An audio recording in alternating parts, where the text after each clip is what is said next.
So this week we are working on the Lost Gospel of Thomas, verses 90 through 94. Do that for my own reference, so that I know which video I'm editing. Okay, so starting in verse 90, and this is coming from the Complete Gospels by Robert J. Miller. So remember that we use a couple of different translations. This one, the Nag Hammadi by Marvin Meyer, and then there are a couple other online translations that we look at too. So you'll see some variants, but all told, it's relatively the same. Verse 90, Jesus said, "Come to me, for my yoke is comfortable and my authority is gentle, and you will find rest for yourselves." They said to him, "Tell us who you are so that we can believe in you." He said to them, "You examine the face of heaven and earth, but you have not come to know the one who is in your presence, and you don't know how to examine the present moment." Jesus said, "Seek, and you will find. In the past, however, I didn't tell you the things about which you asked me then. Now I'm willing to tell them, but you're not seeking them. Don't give what is sacred to dogs, or else they might throw them on the manure pile. Don't throw pearls to pigs, or they might ... it ... We'll go into the potential translation for that momentarily.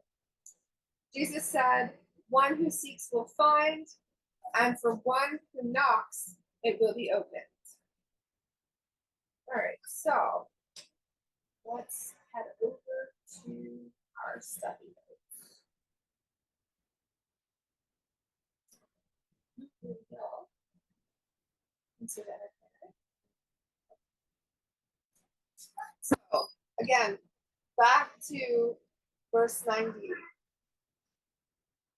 Jesus said, "Come to me, for my yoke is easy and my mastery is gentle, and you will find rest for yourselves." So remember, the previous translation that we looked at, it said, "My authority is gentle." Some other translations are mastery and also lordship. Okay. So if we look at Matthew 11, verses 28 through 30, it says, "Come unto me, all ye that labor and are heavy laden, and I will give you rest. Take my yoke upon you and learn of me, for I am meek and lowly in heart, and ye shall find rest unto your souls. For my yoke is easy and my burden is light." So again, slightly different translation. Now we're going to look at two passages from Sirach. This is the wisdom of Jesus, the son of Sirach, and it can be found in the apocryphal texts or in the 1611 King James Version. So it is in this version of the text, the 1611 King James Bible, and it is under... find it for you. It's under the heading.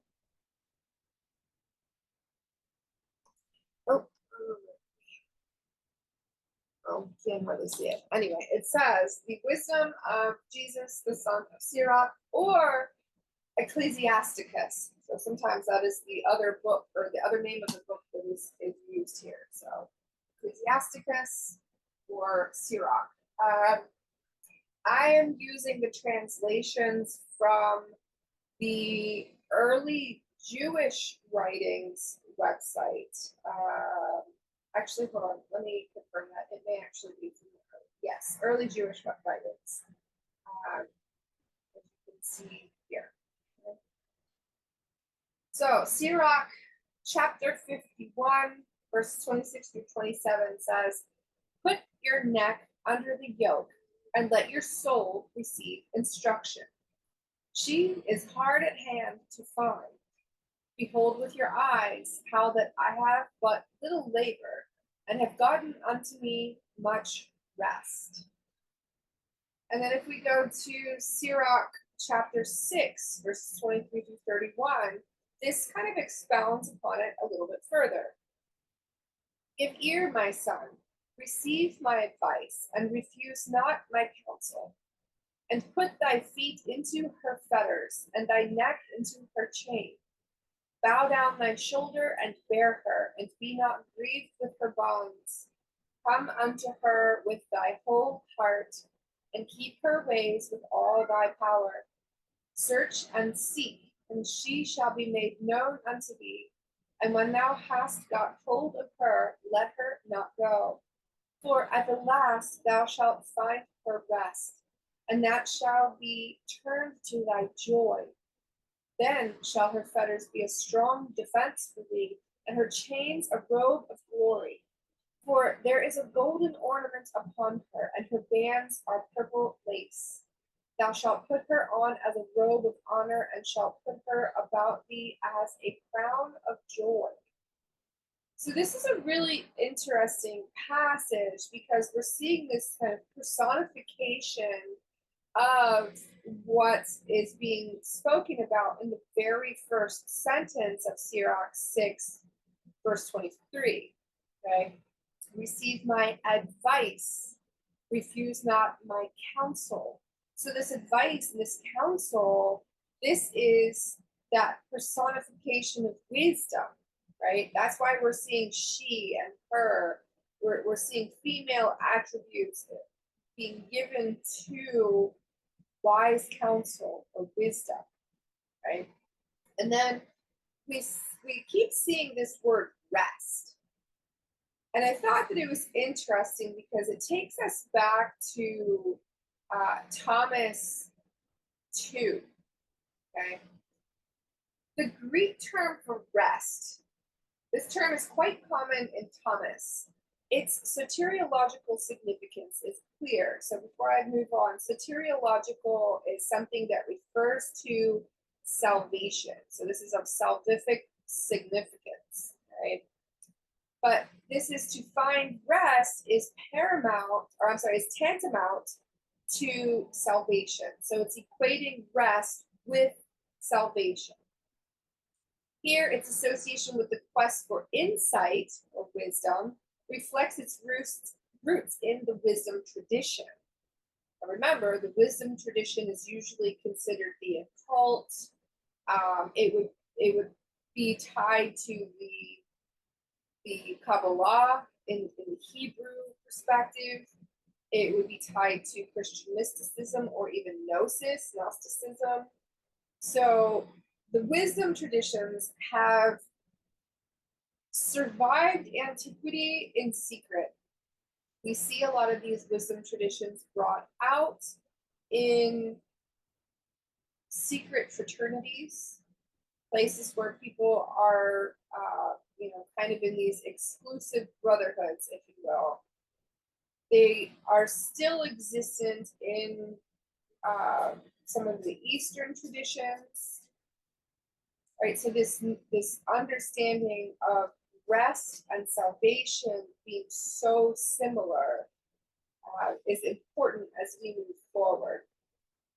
To continue this note here, it says, in Thomas, one achieves rest through insight in the present, not in a future existence. So this salvation happens now. It doesn't happen later on. It happens currently, according to these teachings in Thomas.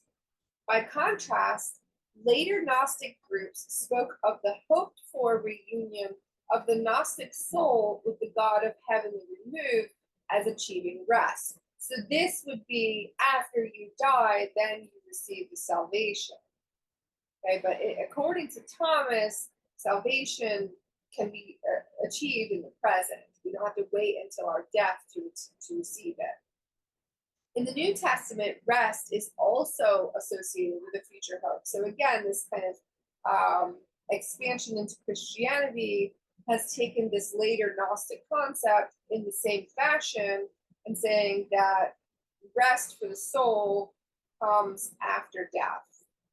So in Revelation 14:13, it says, and I heard a voice from heaven saying unto me, write, blessed are the dead which die in the Lord from henceforth. Yea, saith the Spirit, that they may rest from their labors, and their works do follow them. So again, this is implying that once you pass away, you rest. There are other scriptures that talk about how when you die, you're actually just sleeping.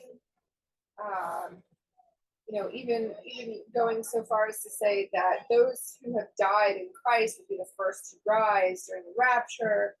So there's a lot of correlation between rest or sleep and salvation.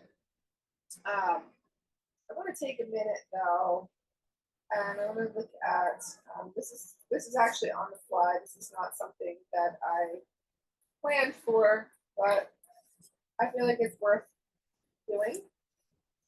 So salvation in an etymological sense. Originally, in the Christian sense, the saving of the soul, deliverance from the power of sin, and admission to eternal bliss.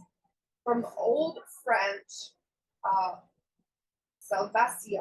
I'm probably butchering it, but it's okay. I don't know French. It is a noun of action from the past participle stem of salvare, to save.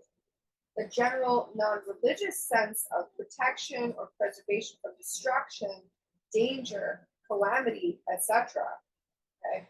Now, I wanted to give you that kind of background first before moving on to verse 91, because we're going to go over to, first let me change the Bible up there.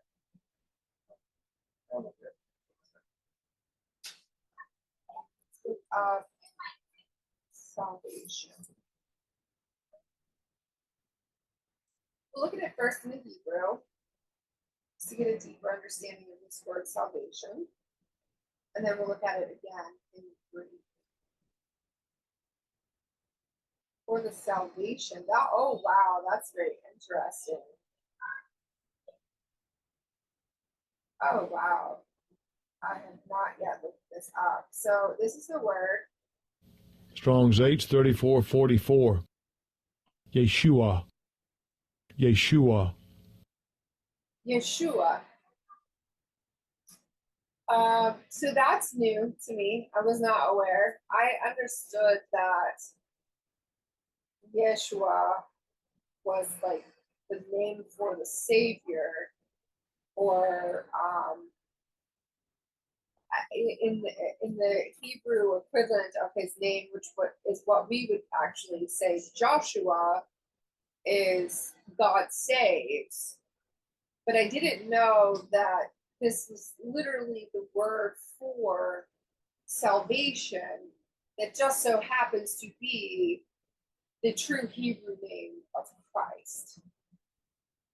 So you kind of see we have a revelation moment. My apologies. Can you repeat that? My whole lot of craziness just commenced here, and I was like, "Oh man!"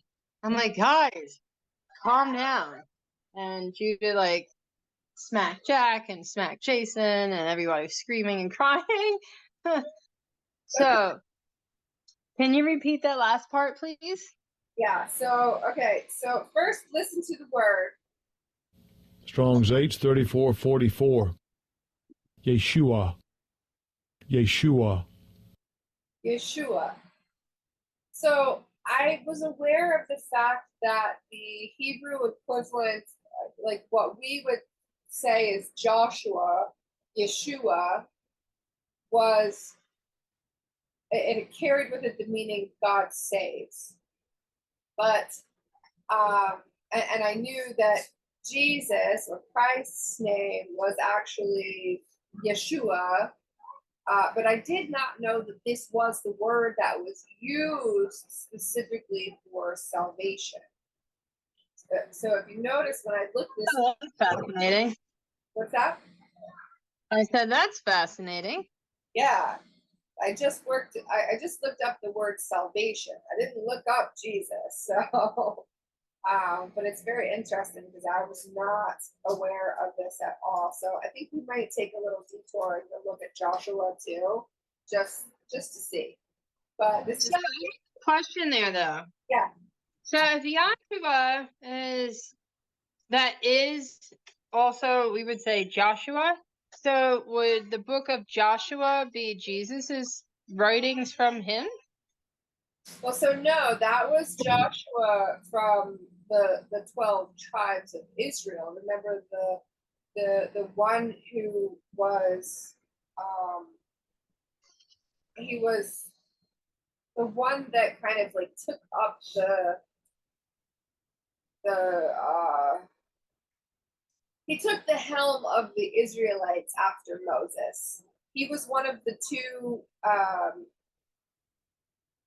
spies that went into Canaan that believed that they could defeat the Canaanites. Remember, it was Joshua and Caleb.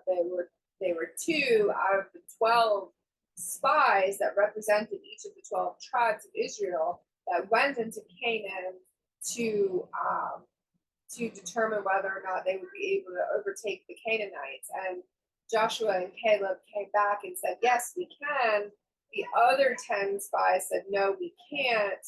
And then because the Israelites chose to follow the guidance of the other 10, they ended up having to wander in the desert for longer.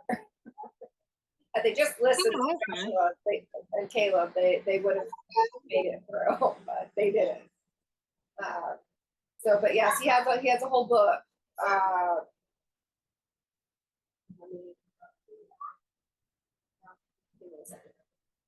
So I do find that this is also interesting to note that this is a feminine passive participle. That's very interesting to me. And it may not have any real significance, but I just find that interesting. But this means that which is delivered or safe, deliverance, help, also welfare or victory. So that's kind of cool. So Joshua is the 6th book, so you know. Thank you for clarifying that. Yeah, no problem. So I'm actually going to look at his name.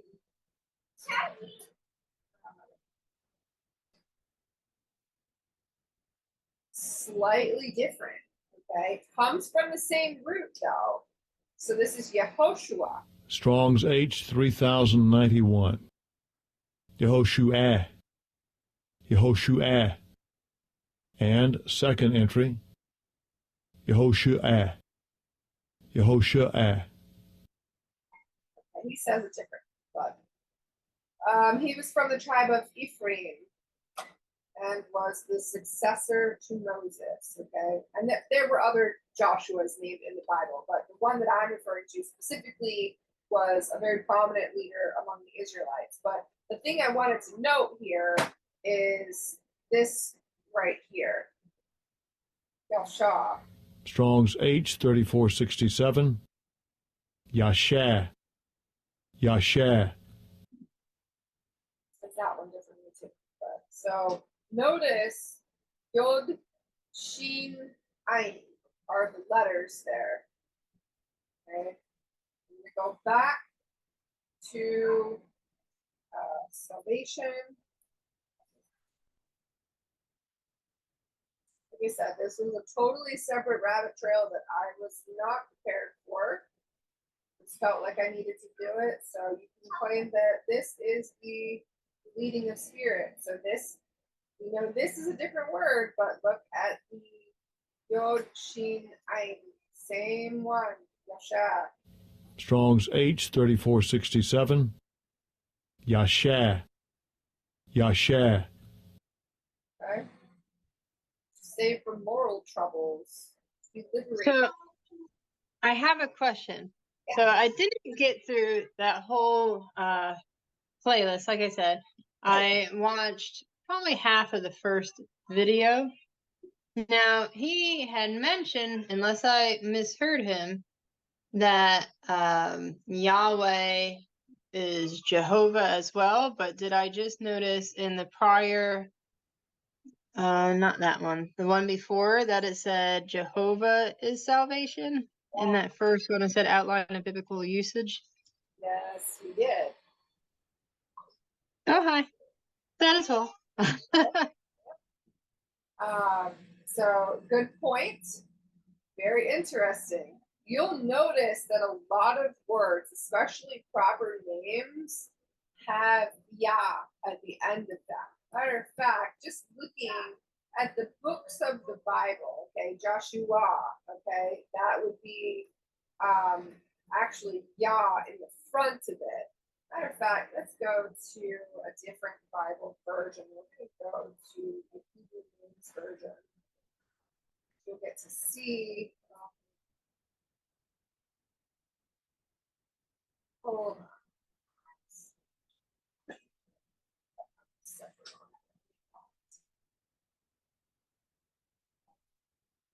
Oh, I already bought this.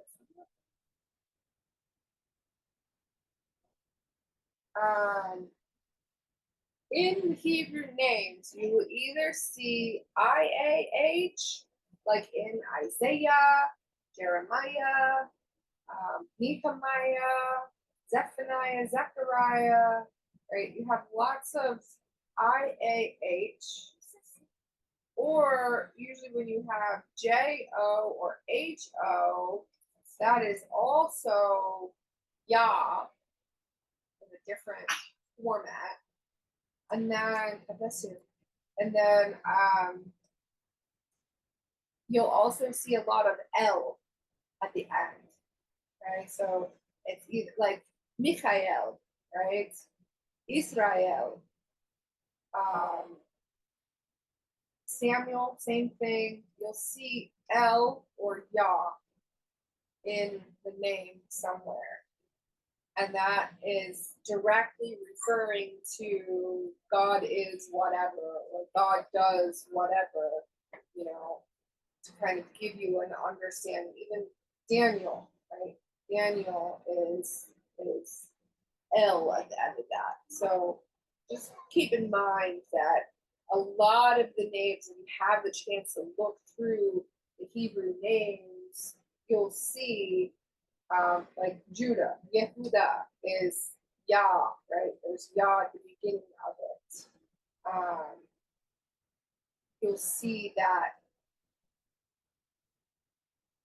either Yah or El prefix or suffix to the word, and that's how you know that particular name means something related to God. Yaakov, this is Jacob. Look at it. This means heel holder or supplanter, but it's Yah at the very beginning of it. So that kind of gives you an indication who Yah is. Right? Same thing with Israel. Let's go to Israel.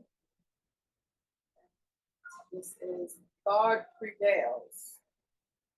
Okay, so pay attention to that as you go through the different names in the Hebrew scriptures, because you will find a lot of that. I also think it's kind of interesting that we use this word elites a lot. And if you separate the word out, just like the Canaanites or the Israelites, they are the Elites. The elites are just the Elites. So, for what it's worth. All right, off our rabbit trail and back to our focus. Any questions or observations or anything like that before we move on? I'm good. All right, those good too. Moving on. Verse 91. They said to him, "Tell us who you are so that we may believe in you." He said to them, "You examine the face of heaven and earth, but you have not come to know the one who is in your presence, and you do not know how to examine this moment." Matthew 16, verses 1 through 3.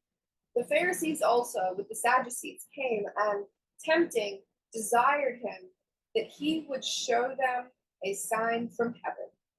He answered and said unto them, "When it is evening, ye say, it will be fair weather, for the sky is red. And in the morning it will be foul weather today, for the sky is red and lowering. O ye hypocrites, ye can discern the face of the sky, but Can ye not discern the signs of the times? Remember that. Signs of the times. Right? That was something that God says in the very beginning when he says that he creates the sun and the moon and the stars to be able to show them times and seasons and wonders and things like that. Okay? And that's why I feel like the church leads people astray, because they're saying astrology is evil.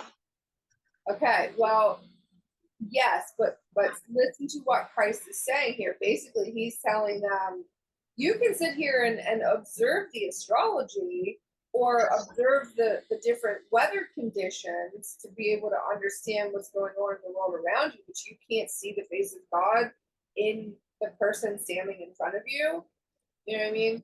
So even though they're seeing that, they're missing that belongs to God as well.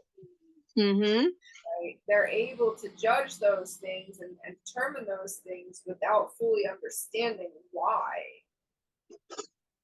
So now in Luke 12, verses 54 to 56, and he said also to the people, when ye see a cloud rise out of the west, straightway ye say, there cometh a shower, and so it is. And when ye see the south wind blow, ye say, there will be heat, and it cometh to pass. Ye hypocrites, ye can discern the face of the sky and of the earth, but how is it that ye do not discern this time? So again, he's saying you're completely missing what's going on right now. You know the prophecies based on these things, and yet you're refusing to acknowledge them. What is that, Matthew? There's a thing in front of the. Matthew There 6 we go. verses Fantastic. 1 Yep. Also, I think it's worth noting how he words this, and it could just be the way the writers chose to write it or retranslate it. But he says, when ye see a cloud rise out of the west, straightway ye say, there cometh a shower, and so it is. And when ye see the south wind blow, ye say, there will be heat, and it cometh to pass. So I got this image in my mind just now that because of what they choose to say based on what they see, they make it so. So, like, how often do we look out to the sky and we're like, oh, it looks like it's going to rain, and then it rains? Oh, not me. Chris tells me it's going to rain, and I'm like, no, it's not. God, you hear me? Can you at least hold it off till we get back home? I'd like some sunshine. And guess what? I get sunshine until we come back home.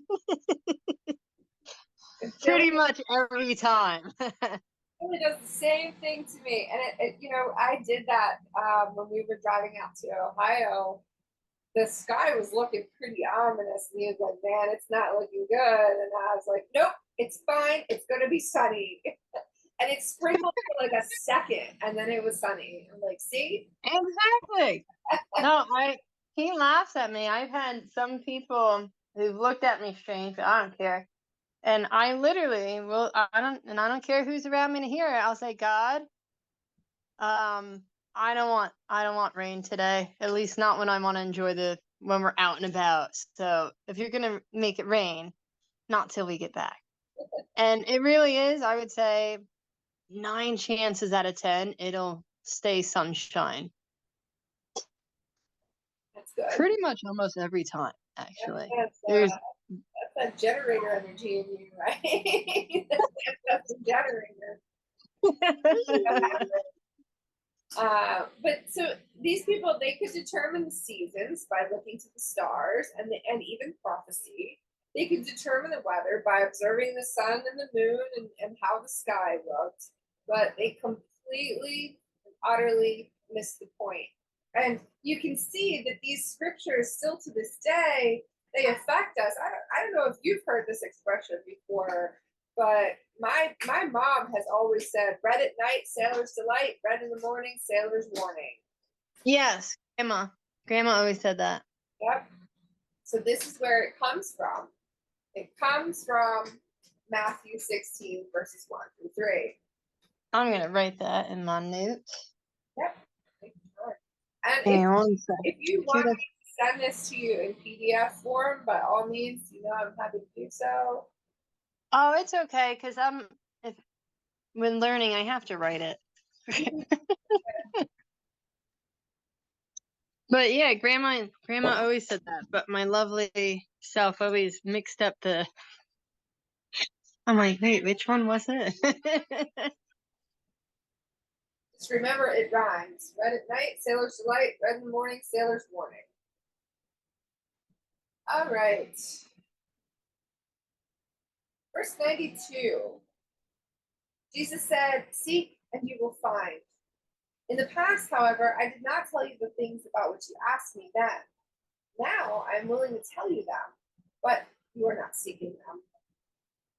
So again, we're going to go back to the Gospel of Thomas, verse 2. Jesus said, "Those who seek should not stop seeking until they find. When they find, they will be disturbed. When they are disturbed, they will marvel and will reign over all. And after they have reigned, they will rest." There's that rest again.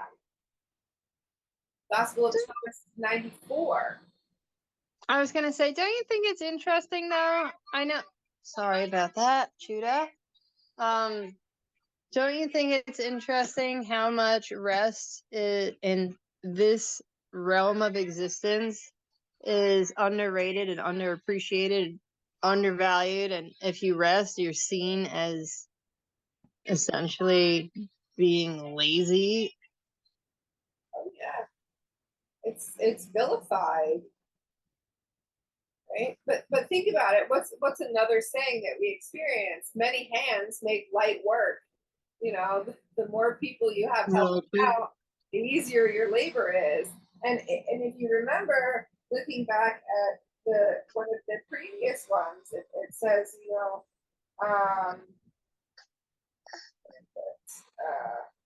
behold with your eyes how that I have but little labor and have gotten unto me much rest. So I haven't had to do a whole lot, but I've gotten a whole lot of rest out of it. You know what I mean? And in our society, you're right. We very much kind of glorify this busy lifestyle, and we vilify people who are seeking to rest. But if you think about it, I mean, look at people like Tibetan monks. You know, they spend 90% of their time meditating. Like that is rest for the mind. It's weird because it's a rest that brings so much power and strength and clarity to them. So they're not really doing a lot of labor, but they're getting a lot out of it and still being able to rest. No, that's Judah. Sorry. I took it away from everybody else and he's still it's not allowing me to do what I'm trying to do. I was gonna add something, but I'm trying to he's grabbing my pen, he's grabbing my water. So I'm just gonna let you continue. Gospel of Thomas, verse 94. Jesus said, "One who seeks will find, and for one who knocks, it will be open." So we're gonna come back to that one at the end of this because that's the other one that we're gonna be looking at tonight. But just notice that in such a short period of time between verses 92 and 94, he's saying the same thing that he already said in verse 2. So he keeps coming back to this idea of seeking and finding, right? Asking for it, knocking, so the door will be opened. And he's telling them in verse 92, they're not even looking for it now. He's ready to tell them, and they're not looking. So there's great significance to this. And I'm not going to rehash all of these references when we get to verse 94, but I want you to remember these references when we get to verse 94. Well, and I think that's intentional that we don't get rest in this world. We are constantly being bombarded by, you know, activities, by media, by all of these distractions that make it so that it's almost impossible for us to quiet our minds. And when we do, when we finally have that opportunity, we're so tired that we just fall asleep. We sit on our phones and then crash out and we never even got a chance to like be awake and still give our minds a chance to rest. It's really sad. Exactly. That's one thing I do like about having the mornings here on the porch and just having the sunshine and the birds. Yeah. Because it is hard. And like you said, even to be able to wake up and not grab your phone first thing, as silly as that sounds, we've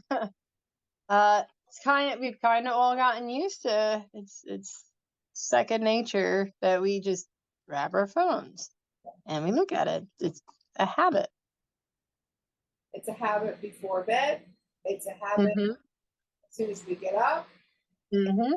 When we're eating now, and people are all, I can't stand going to a restaurant where every single person is phone. Like, really? I don't care for that.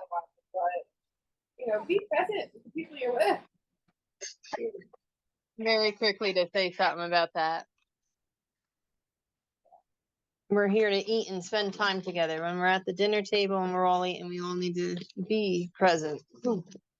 I'm looking forward to having the dining room again so that we can bring back no technology ruled during dinner. I miss that. Yeah, well, there comes that discipline again.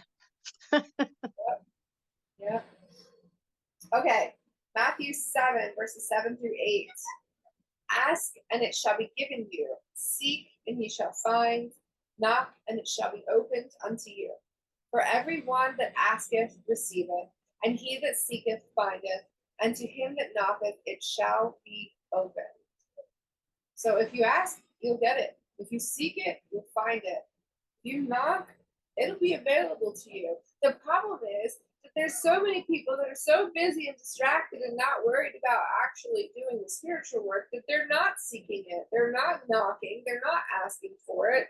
They're getting to the point where they're so frazzled and stressed out and upset that on their drive to work, they're like, please God, help me. And then that's it. They don't actually take the time to say, okay, you know what? What does God say about this? Like, what is the real truth about this? And I think it's muddled even further because we have people who are desperately seeking and they go to churches and mosques and synagogues and they try to find truth, but the truth is convoluted.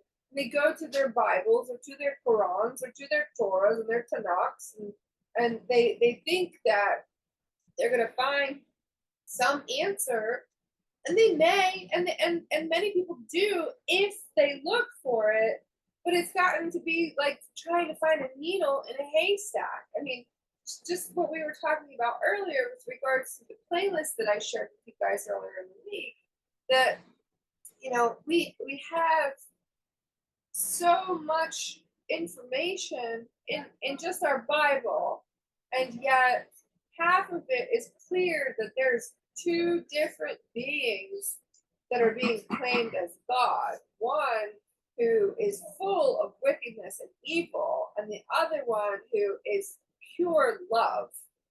So, it makes it that much harder, and people, if they are trying to figure it out and they're not having proper guidance or they don't know where to go, then they end up getting so frustrated and fed up that they just give up. They don't even bother to try because they can't find what they need.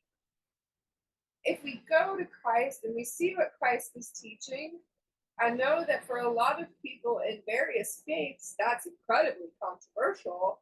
But honestly, the Christian church doesn't even teach what Christ taught. They teach a convoluted version of it, but they don't even teach what he taught. They always go back to the character of God from the Old Testament. And I think that that's flawed. And I know that a lot of people are going to have a problem with that, and they can come at me in the comments if they want. I don't really care.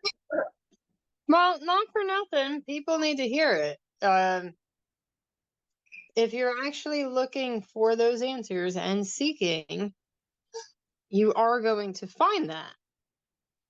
The problem I had when, and you know this, when I first started reading the Bible way back when, and I started asking questions, like I said, I was like, this is not the God that I talk to.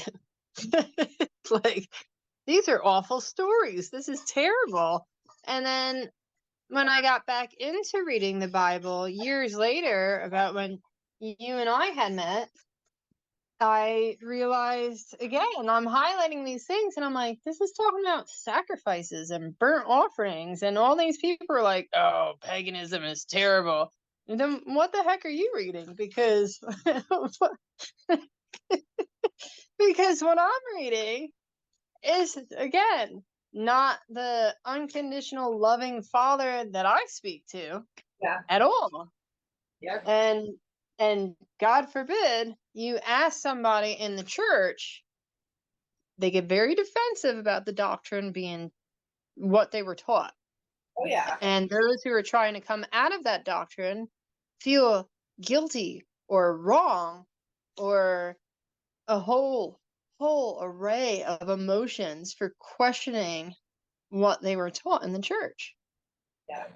So you said you got about halfway through the first video. Did you get to the part where he was talking about how the two different scriptures conflicted, where it said that that God caused David to? Yeah.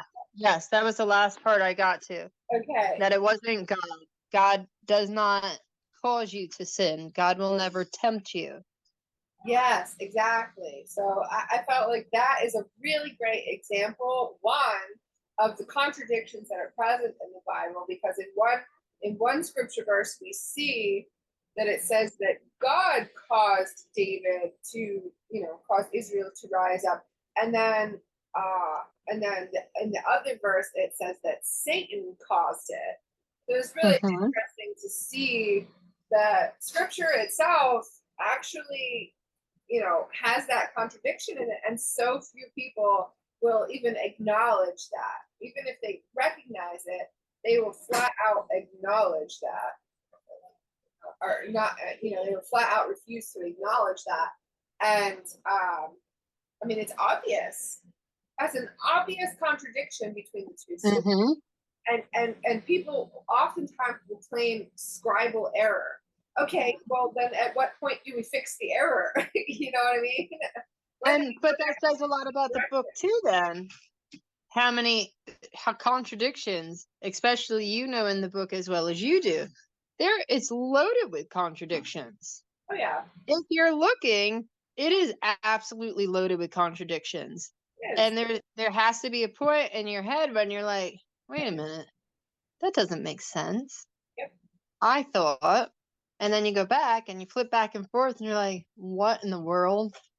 And there's no way, unless you're seeking, that you're going to pursue that and try to figure out that truth, because it is contradicting and it makes the whole Bible, not for nothing, quite questionable of what it's saying and what the intentions. Don't get me wrong, there are absolutely gold nuggets in there, but the contradictions is kind of leading people astray, especially when people feel really terrible about, well, why would God do this to me? Yeah. And I had that question come up just the other day. Caleb asked me, it was like, if God is so good, why does he allow, good people to suffer? And I think that's a profound question for a child to ask, and there are a lot of people in the world asking it. And I kind of got ahead of myself a little bit here in the study tonight, but Sorry. it's okay. I'm gonna continue on, because we're gonna talk more about this. So just for the sake of brevity, Luke 11:9-10 says, almost exactly the same thing that Matthew 7:7-8 says. So I'm not going to read it again. You guys can see that on the screen. It's basically the same. Now, this excerpt here is from the Quell Gospel, or Quell. I never know how to say it, but it's the Q Gospel. I'm just going to refer to it as such henceforth. So the Q Gospel, we're in chapter 11, verses 9-13. And the reason I chose to go a little bit further is because I feel like this digs a little bit deeper into it, and it flows really nicely into this next aspect of the topic that we were just discussing. I'm telling you, ask, it'll be given to you. Seek, you'll find. Knock, it'll be opened for you. Everyone who asks receives. Everyone who seeks finds. And for the one who knocks, it is opened. Who among you would hand a son a stone when he's asking for bread? Again, who would hand him a snake when he's asking for fish? So, if you, worthless as you are, know how to give your children good gifts, isn't it much more likely that your Father in the heavens will give good things to those who ask him? So my question then is, what loving parent would give their child snakes and stones? So I'm actually going to take you to what Jesus was referring to. A lot of people see what Jesus said and they don't really fully understand that there's a reason that he's saying it. He's saying it because he knows that the Israelites are familiar with these stories that exist in Exodus and in Numbers. I'm going to read them, but first I want to just kind of have a quick review of your comment, Katie. Like, it seemed like all the good people suffered, and yeah, exactly. Yeah, some people say that our DNA is encoded with the names God, whatever. I don't know. I'm not a geneticist, so I can't say for certain. I can only go based on what other people say, and believe half what you see and nothing that you. Okay, well, here's a question for you then. I'm listening to all the things all the time like you. And this one woman, she was from North Korea, and he was like, so you're telling me you think people are not inherently good, that you think people are inherently bad. So just hear me out then. If people are inherently bad, then if Yahweh was technically written in our DNA, that would kind of make sense too, especially in the saying that the Native Americans have of which wolf you're going to feed, because then it is there, absolutely, and that choice is there. But she said if it's not Judah, oh my gosh, if people were inherently good, North Korea would not exist. That was what she was getting at. She was describing things that happened in North Korea and how very terrible it was. And he was saying how most Americans think that people are inherently good. So if, in theory, like you said, I'm not a geneticist either, if that was encoded in our DNA, that kind of makes a little sense too, as well as keeping not keeping.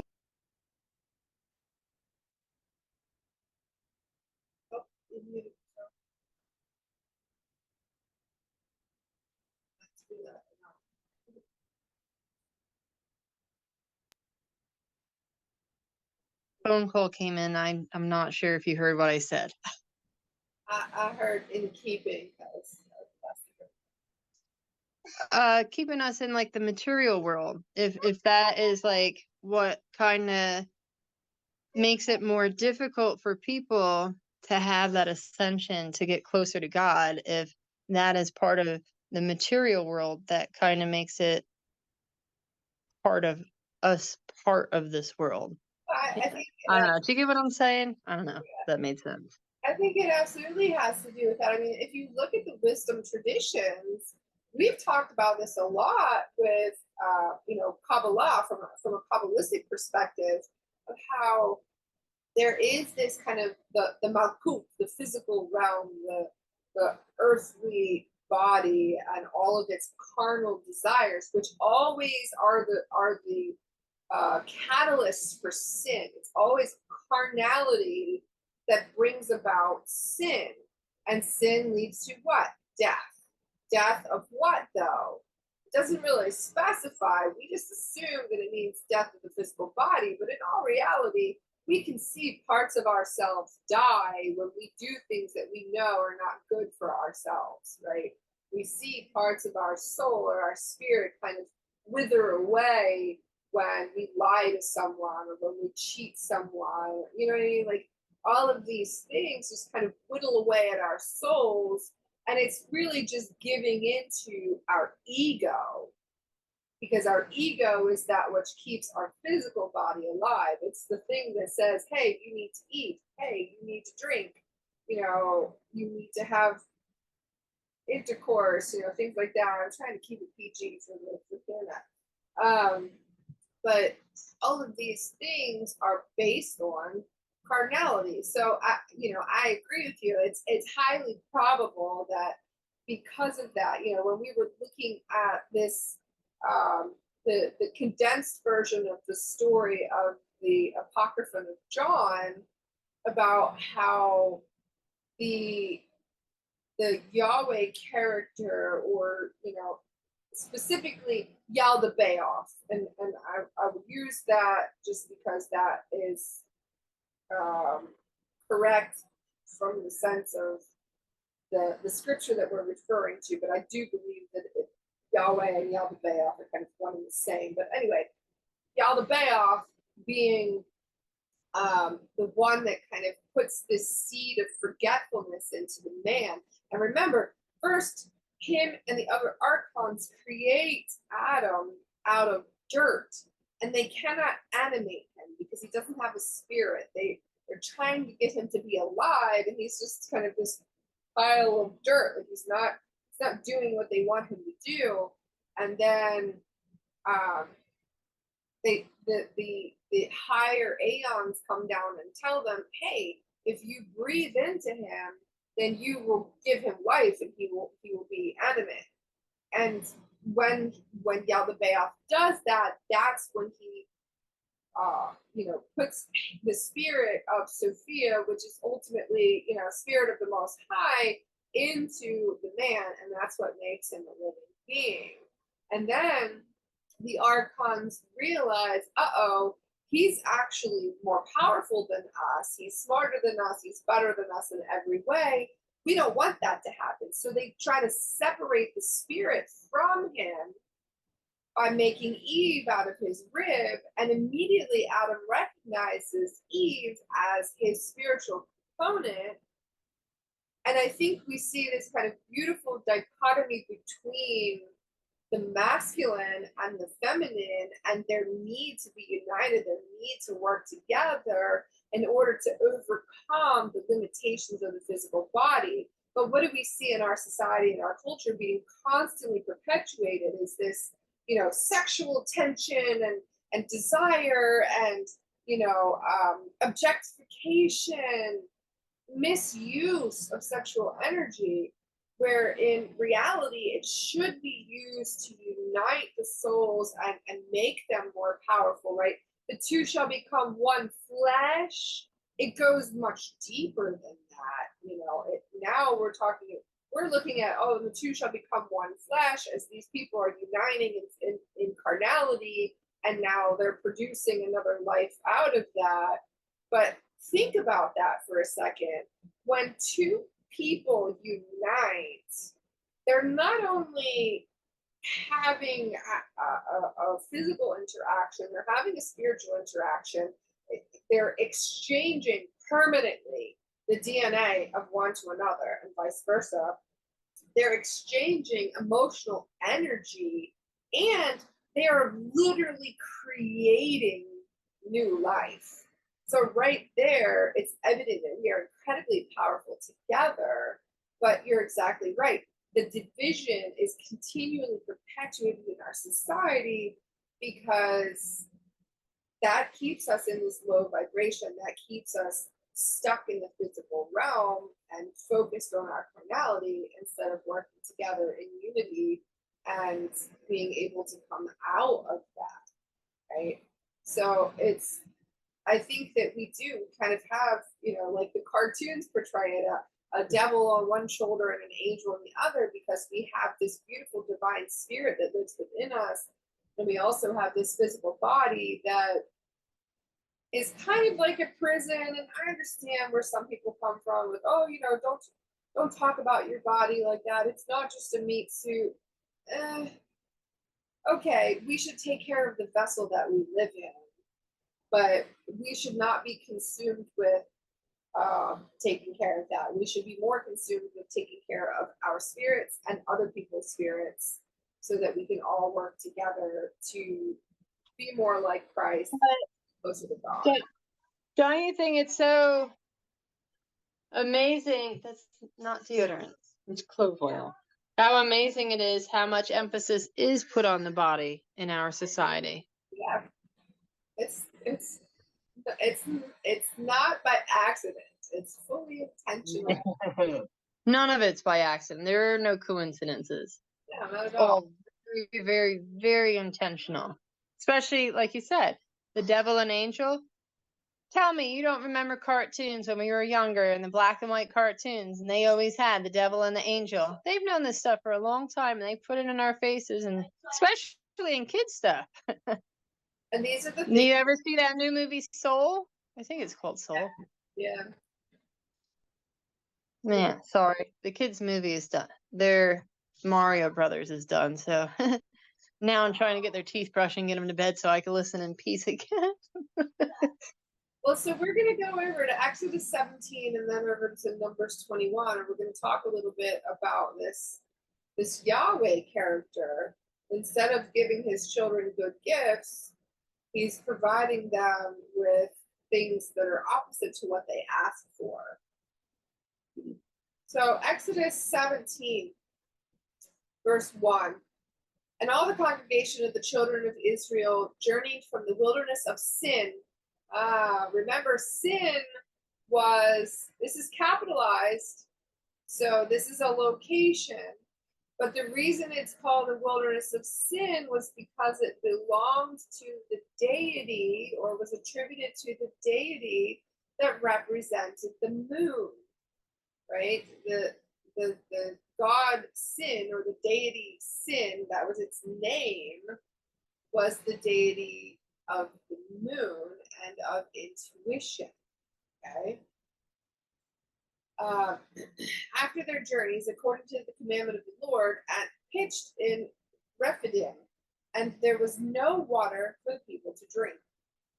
Wherefore the people did chide with Moses, and said, Give us water that we may drink. And Moses said unto them, Why chide ye with me? Wherefore do ye tempt the Lord? So right there, he's saying, Why are you tempting God? And the people thirsted there for water. And the people murmured against Moses and said, Wherefore is this that thou hast brought us up out of Egypt to kill us and our children and our cattle with thirst? And Moses cried unto the Lord, saying, What shall I do unto this people? They be almost ready to stone me.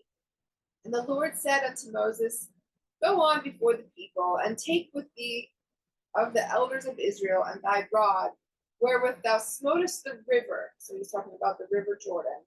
Take in thine hand and go. The Red Sea, I'm sorry. Behold, I will stand before thee there upon the rock in Horeb, and thou shalt smite the rock, and there shall come water out of it, that the people may drink. And Moses did so in the sight of the elders of Israel. So this is where God tells Moses to hit stone to get water, right? So this is one of the stories that Christ was referring to when he said this over in, you can find this further down in Matthew 7 and further down in Luke 11. We're pulling it from the Q Gospel, but it's just a continuation in both of those. So Matthew 7, Luke 11. Again, who among you would hand a son a stone when he's asking for bread? Again, who would hand him a snake when he's asking for fish? Right? So they're thirsty, right? And he gives them a rock. The next one, Numbers 21, verses 5 through 9. And the people spake against God and against Moses. Wherefore have ye brought us up out of Egypt to die in the wilderness? For there is no bread, neither is there any water, and our soul loatheth this light bread. So they're complaining about the manna that has been raining down from heaven. Manna literally translates to, we don't know what this is. There's just this stuff, this powdery stuff that falls on the earth every day while they're in the wilderness. And they're told to gather it up only enough for that day to bake it and eat it. And it's like bread, but they call it manna because they don't actually know what it is. Some people have speculated that it could potentially have been some kind of mushrooms or something like that. They don't really know. And they're getting tired of it because that's all they've been eating for months. And if they gather up any more than they have for that day, with the exception of the Sabbath, they gather 2 days worth the day before the Sabbath, so they can rest on the Sabbath. But if they gather up any more of that, it ends up full of worms and all rotten and gross. Okay, so they can only gather up enough for that day. And supposedly Yahweh is basically making them completely reliant on him. You know, you can't get your food from anywhere else. The only place you can get it is this manna I'm raining down from heaven. And they're getting tired of eating it. It's kind of like eating the same thing every day for months and months and months on end. Keep in mind, they wandered through the desert for 40 years. Okay? I would see how they might get trouble with eating the same thing every day. I can't even see eating the same thing every day for 3 days in a row. Yeah, and exactly. So there have been people that have speculated that the manna could potentially be like magic mushrooms. Maybe that's why they were so busy wandering around the desert. They couldn't find it right. I don't know. They were tripping. Numbers 21, verse 6. And the Lord sent fiery serpents among the people, and they bit the people, and much people of Israel died. Therefore the people came to Moses and said, We have sinned, for we have spoken against the Lord and against thee. Pray unto the Lord that he take away the serpents from us. And Moses prayed for the people. And the Lord said unto Moses, Make thee a fiery serpent, and set it upon a pole, and it shall come to pass that every one that is bitten, when he looketh upon it, shall live. And Moses made a serpent of brass, and put it upon a pole, and it came to pass that if a serpent had bitten any man, and he beheld the serpent of brass, he lived. So again, they were hungry and thirsty. And instead of just saying, oh, well, here's food and water, he sent serpents to bite them. Okay? So, really quickly, I just want to look at the word for fiery serpents. This is the word. Strong's H 8314. Saraf. Saraf. Okay. This is the singular version of the word for seraphim. Seraphim are the beings with the 6 wings, the 2 that cover their faces, the 2 that cover their feet, and the 2 they use to fly. Okay. These are discussed in the book of Revelation. But this word also means a fiery serpent or a poisonous serpent. Sometimes they are also depicted as fiery feathered serpents or fiery flying serpents. So again, this lends credence to the seraphim type of angels. This says they are beings originally mythically conceived with serpents' bodies or serpent deities, personified of lightning. Okay, so this is also personification of lightning. It was an epithet of the god Nergal. So very interesting. Also a flying dragon. Let's see what else it says. Reptile. So interesting, the reptiles are attending to God. Sometimes these were also called the shining ones, or the bright and shining ones, right? Nobles of heaven, winged serpents. So we've got some very interesting things going on there with that particular word, right? And this is a depiction of what was going on. People were being bitten by all of these snakes, right? And so Moses put this brass serpent up on a pole. Notice that Moses has the two lights coming out of his head that look like horns. There are several depictions of Moses having horns, which is also very interesting. So this is a visual representation, and this is a little blurb from Wikipedia that I pulled out from the fiery flying serpents. It's a creature mentioned in the book of Isaiah in the Tanakh. The term translated as fiery serpent, seraph, appears elsewhere in the book of Isaiah to signify the seraphim, the singular form of which is also seraph. Let's look at some of the things that Isaiah talks about. Isaiah 6:2. Above it stood the seraphim. Each one had 6 wings. With twain he covered his face, and with twain he covered his feet, and with twain he did fly. Isaiah 14:29. Do not rejoice, all you of Philistia, because the rod that struck you is broken. For out of the serpent's roots will come a viper, and its offspring will be a fiery flying serpent. This makes me think of Quetzalcoatl from the Mesoamerican traditions. Isaiah 30, verse 6. The burden against the beasts of the south, through a land of trouble and anguish, from which came the lioness and the lion, the viper, and the fiery flying serpent. They will carry their riches on the backs of young donkeys and their treasures on the humps of camels to a people who shall not profit. So multiple times it mentions this. So references to fiery serpents lacking a mention of flight can be found in several places in the Hebrew Bible. So here are 2. Deuteronomy 8:15. Who led thee through that great and terrible wilderness, wherein were fiery serpents and scorpions and drought, where there was no water? Who brought thee forth water out of the rock of flint? So right there, God is kind of bragging. Interesting, because you're really not supposed to be a braggart. Right? That's supposed to be prideful. Pride is one of the 7 deadly sins, right? Numbers 21, verse 6-8, and the Lord sent fiery serpents among the people, and they bit the people. This is the one that we just read through, right? Skipping past it, he says to Moses to make a fiery serpent on a pole.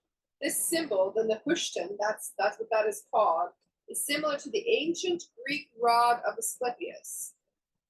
This is sometimes confused with the caduceus. The caduceus has 2 snakes.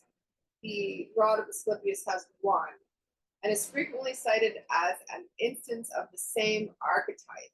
Okay, so again, this is the Nehushtan, very similar to the rod of Asclepius. Interesting what potential signification or symbolism that might have in the Greek mythology. So might be something worth looking into in the future. I don't have anything for that right now, but if you're so inclined, have at it. So going back then to what Christ said. We're in John 8, starting in verse 33. They answered him, We be Abraham's seed, and were never in bondage to any man. How sayest thou, ye shall be made free? So just to preface this, um, Jesus is talking to Jews, right? And the Pharisees are like, whoa, whoa, whoa, whoa, whoa, wait a minute. Who are you to tell us that we can be made free? Okay. Jesus answered them, Verily, verily, I say unto you, whosoever committeth sin is the servant of sin. And the servant abideth not in the house forever, but the Son abideth forever. If the Son therefore shall make you free, you shall be free indeed.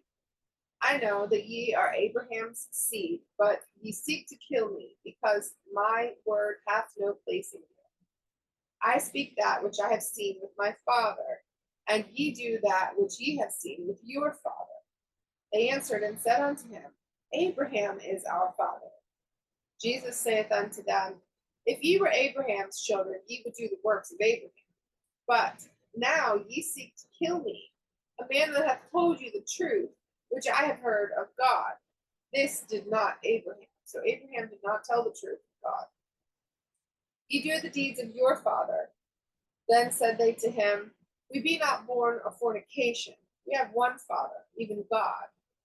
Jesus said unto them, If God were your Father, ye would love me, for I proceeded forth and came from God. Neither came I of myself, but he sent me. Why do ye not understand my speech? Even because ye cannot hear my word. Ye are of your father the devil, and the lusts of your father you will do. He was a murderer from the beginning, and abode not in the truth, because there is no truth in him. When he speaketh a lie, he speaketh of his own, for he is a liar and the father of it. And because I tell you the truth, ye believe me not. Which of you convinceth me of sin? And if I say the truth, why do ye not believe me? He that is of God heareth God's words. Ye therefore hear them not, because ye are not of God. Then answered the Jews and said unto him, Say we not well that thou art a Samaritan and hast a devil? So now they're claiming that Christ has a devil in him. Jesus answered, I have not a devil, but I honor my Father, and ye do dishonor me. And I seek not mine own glory. There is one that seeketh and judgeth. Verily, verily, I say unto you, if a man keep my saying, he shall never see death. Then said the Jews unto him, Now we know that thou hast a devil. Abraham is dead, and the prophets, and thou sayest, If a man keep my saying, he shall never taste of death. Art thou greater than our father Abraham, who is dead, and the prophets are dead? Whom makest thou thyself? So basically, they're saying, Are you serious? Those people are dead, and you mean to tell me that you're gonna somehow be better than them? Not be able to, and if people follow you, then they won't taste death? Jesus answered, If I honor myself, my honor is nothing. It is my Father that honoreth me, of whom ye say that he is your God. Yet ye have not known him, but I know him. And if I should say I know him not, I shall be a liar like unto you. But I know him, and keep his saying. Your father Abraham rejoiced to see my day, and he saw it and was glad. Then said the Jews unto him, Thou art not yet 50 years old, and hast thou seen Abraham? Jesus said unto him, Verily, verily, I say unto you, before Abraham was, I am. Then took they up stones to cast at him. But Jesus hid himself and went out of the temple, going through the midst of them, and so passed by. So Jesus was able to hide himself despite being right in their midst and passing right by them so that he was not stoned. That is very, very interesting. Keep in mind, he has not been crucified yet. It's not like he's a spirit wandering through the crowd, or maybe he is, but he's doing some kind of wizardry there, some kind of magic. it's worth being aware of the fact that Abraham came from Ur of the Chaldees. He was a Chaldean, right? And we've talked about this before. The Chaldeans were some of the best astrologers known throughout the world. They practiced very esoteric kind of things. They had a very different pantheon of deities. And when Abraham came out of Ur, there are extraneous texts outside of the Bible that that claim that he kind of had an experience similar to Moses, where Moses had heard God from a burning bush. Abraham had heard God from a stone. And if you look at the work of Harold Kaltzvela, he kind of explains this idea of this stone potentially being a meteorite and going into the black goo that we discussed some time ago. But I feel like that is beyond the scope of our study tonight. So if you're interested in that, please do your own research. Yeah, exactly. I can find some additional resources for you, but I feel like YouTube might not be ready for that. So we will leave that for another day. But very interesting theories there. Definitely in the Hebrew text, there's a lot more detail. Even in things like the book of Joshua and stuff like that, we have a lot more detail about Abraham's early life and how that influenced his walk with God, so to speak. Any questions or thoughts before we move on?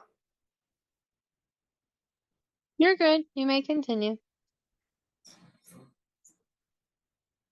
So in the dialogue of the Savior, chapter 7, verse 2, his disciples said, Lord, who is it who seeks and reveals? The master said to them, he who seeks is also the one who reveals. Please notice that there are some bits of the text that are missing. That's what those ellipses are in the brackets. So just keep that in mind. And that is just because of the printing of the text is damaged over time. Dialogue of the Savior, chapter 11, verse 5. And let him who, blank, seek and find and rejoice. So we don't know let him who what is, but seek and find and rejoice is the aim of that.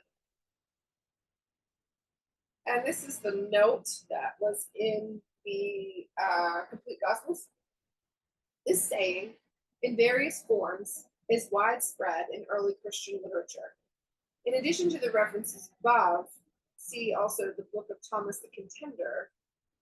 Blessed are the wise who sought after the truth, and when they found it, they rested upon it forever and were unafraid of those who wanted to disturb them.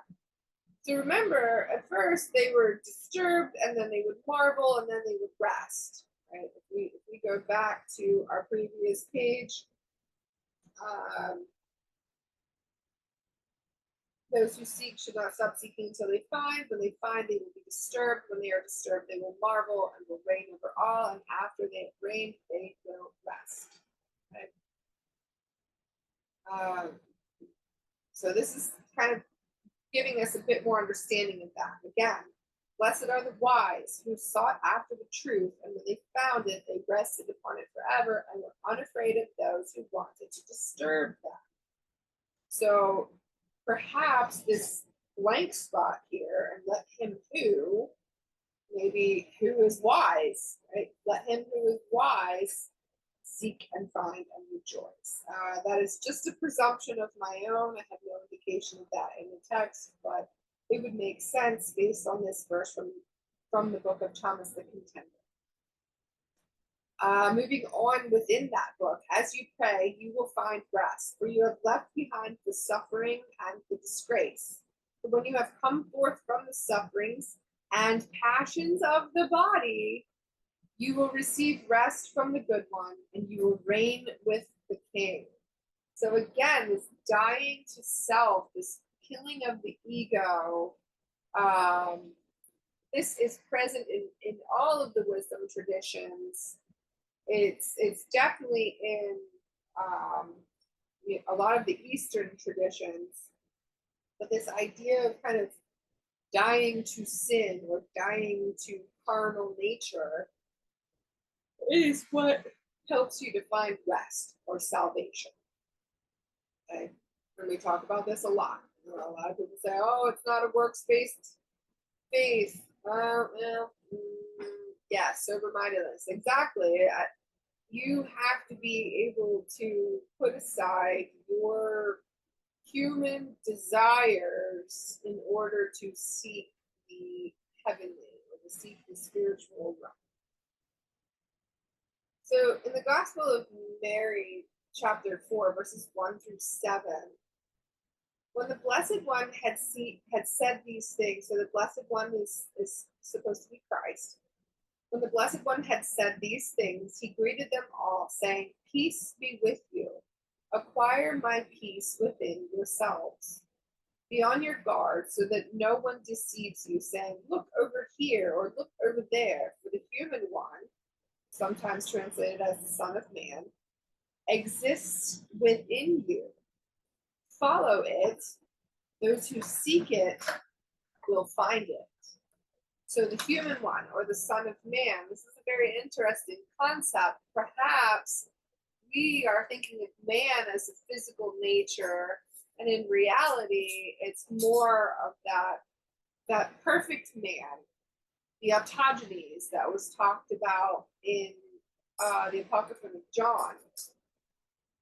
So this lives within each and every one of us. If we seek it out, we will find it. And I think that is through a process of sober-mindedness. It is through a process of, despite my feelings about Paul, he makes a good point where he says that he submits his flesh daily. He beats his flesh daily in order to put it into submission to his spirit. He doesn't allow his body to get the better of him. Instead, he allows his spirit to reign in his life. Okay? And this is that reigning right there. This is reigning with the king. You are in control of yourself if you choose to be. And how many people willingly relinquish control to food, to laziness? And laziness is different than rest. Rest should be an active activity. Right? But laziness, just like vegging out and doing nothing, right? They relinquish the control of their own body to drugs or alcohol, social media, gambling, all sorts of addictions that make it so that we can kind of numb out and not have to be in our spiritual self and not have to be doing the healing work and things like that. Exactly. Escapism. That's exactly right. We get away from how easy it is. It is easy. If you stop escaping your own spirit, it's actually pretty easy to find that and to find rest and find peace. And it's not to say that once you find it, you just always have it. Like, you do have to continue to maintain that relationship with your spiritual self and not be so focused on trying to get away from yourself through that escapism of drugs and addiction and laziness and all of these other things. You can't just go escaping it. Exactly. Faith without works is dead. And remember what he said back, was this one, where he says that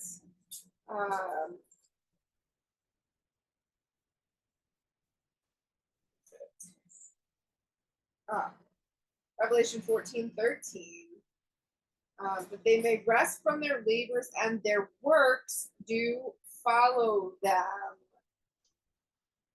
Okay, their works and their labors are different. Labors are physical activities, but their works are the the action that they have put to their faith.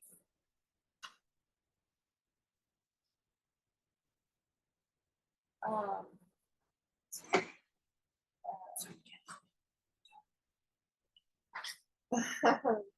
so this idea of just say this little prayer and that's it, Jesus saves you. That's not what Jesus taught at all. It's not. And come at me. I don't care. I feel some kind of way about that because again, that feels like escapism as well. Sit here and say, oh, you're just letting someone else to do the work instead of putting in that work. He says, work out your own salvation with fear and trembling for a reason. What do they teach in church? They teach, here you say this prayer and invite Jesus into your heart, and then you go and you get baptized, and you read your Bible and you come to church, and Jesus will save you. And no one can snatch you from his hand. They use scripture verses to explain this, but this is not what Christ taught. Whenever you read through Christ's teachings, it's an active faith. It's not just waiting for someone else to save you. And what is one of the worst problems that we have in our culture is we're waiting for someone else to do the work. Oh, we'll let the politicians make the laws, and oh, let the banks handle the money, and oh, let the school system teach the kids, and oh, let the doctors figure out our health. No. Every bit of our existence is our responsibility, including and especially our faith. Most people just leave it up to their pastor. Most people leave their health up to their doctor. Most people leave their education up to their teacher. They don't take personal responsibility for any of it. It's a wonderful way to brainwash and control them. And that's exactly what they do with every single system. Every single system in our society is used to control and brainwash the masses because they know if they give them bread and circuses, they will be entertained and they will not want anything else. Just keep them entertained and keep them fed and they will not revolt. Meanwhile, they don't know that their souls are wasting away into the oblivion because they're not bothering to do the spiritual work. And people wonder why they're struggling with depression and addiction and anxiety and all of these other things that they can't seem to run away from.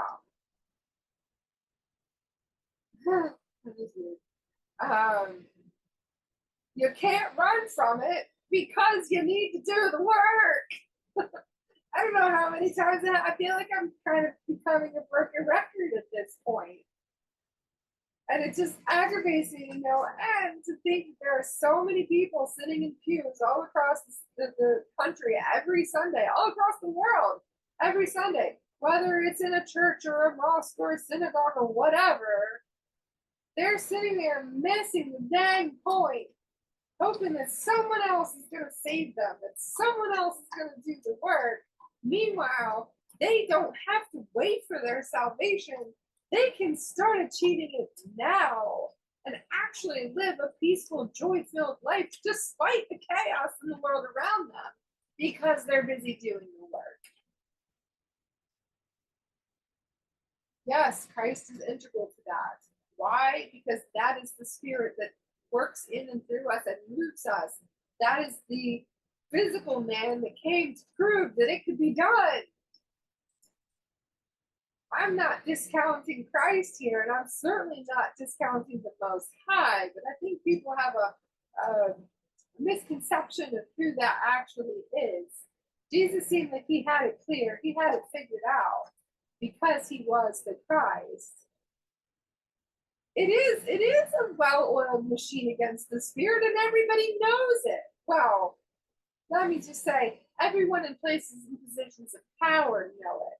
And this is why the scripture says we wrestle not against flesh and blood, but against powers and principalities and rulers in high places. because these archons are still alive and active in our world. They manipulate these rich and powerful people, these Elites, to make people believe that they are poor and helpless and insignificant instead of giving them what they need to actually achieve that beautiful salvific understanding so that they can actually just live together in beautiful harmony with the world around them and the other people around them. But no, we keep everybody poor and sick and helpless, unable to understand that they have the power and the responsibility over their own lives. And then we wonder why there's so much crime and tragedy and awfulness in the world. It's not rocket science, but most people are still waiting. They're still waiting for someone else to come and rescue them. Well, I'm sorry. It's highly unlikely that your white knight is ever going to come. And even down into the book of Revelation, I mean, go back and read the letters to the churches. Christ is sitting there telling them all the things they need to quit doing. Stop doing that so that you can be perfect and holy and blameless. Stop it. Knock it off. Stop coveting. Stop talking about people. Stop, giving into your flesh.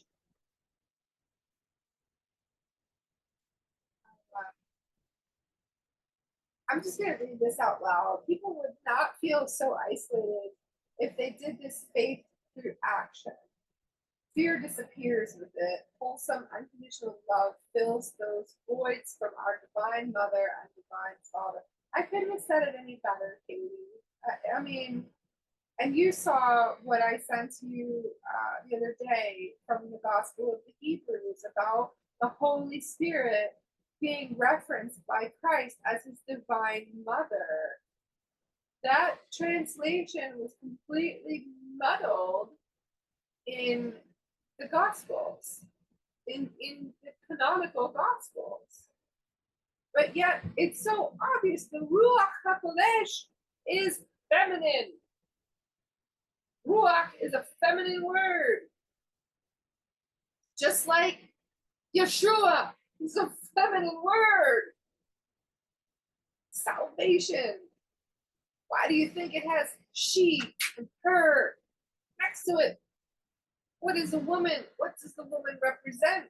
She usually represents nurture and care and gentleness. She represents intuition, mothering, all of these things that are so gentle. Exactly, the creator of life.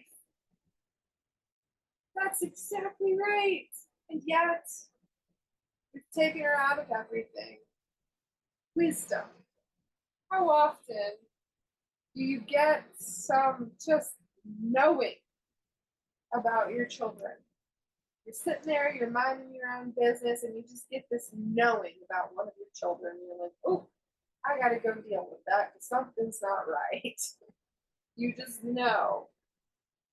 You can't have, you're right. You can't have discernment without wisdom. That's absolutely right. So, pardon my rant. I know, sometimes I know a little crazy. But, so getting back to the Gospel of Mary, thank you, Christ. This says here in chapter 4, verses 3 through 7, verse 5, and then verses 6 through 7. I'm just going to read all this. Because remember, I said the human one is also sometimes translated as the Son of Man. Okay? The human one exists within you. Right? Okay. Because every human being is created in the divine image of the perfect human, people need to seek within to find the human one. They must guard against those who try to lead them astray by requiring that a person conform to what is outside by following a leader who is over here or over there. The human one, traditionally translated Son of Man, in the Gospel of Mary, this term refers to the archetypal image of humanity within each person. And then finally, it. The human one within is neither male nor female, but transcends sexual difference, right? The autogenies, the androgynous aspect of spirit. We need no gender because it's not, that's a physical construct, right? And I'm not even going down that twisted road that is currently the agenda of the day.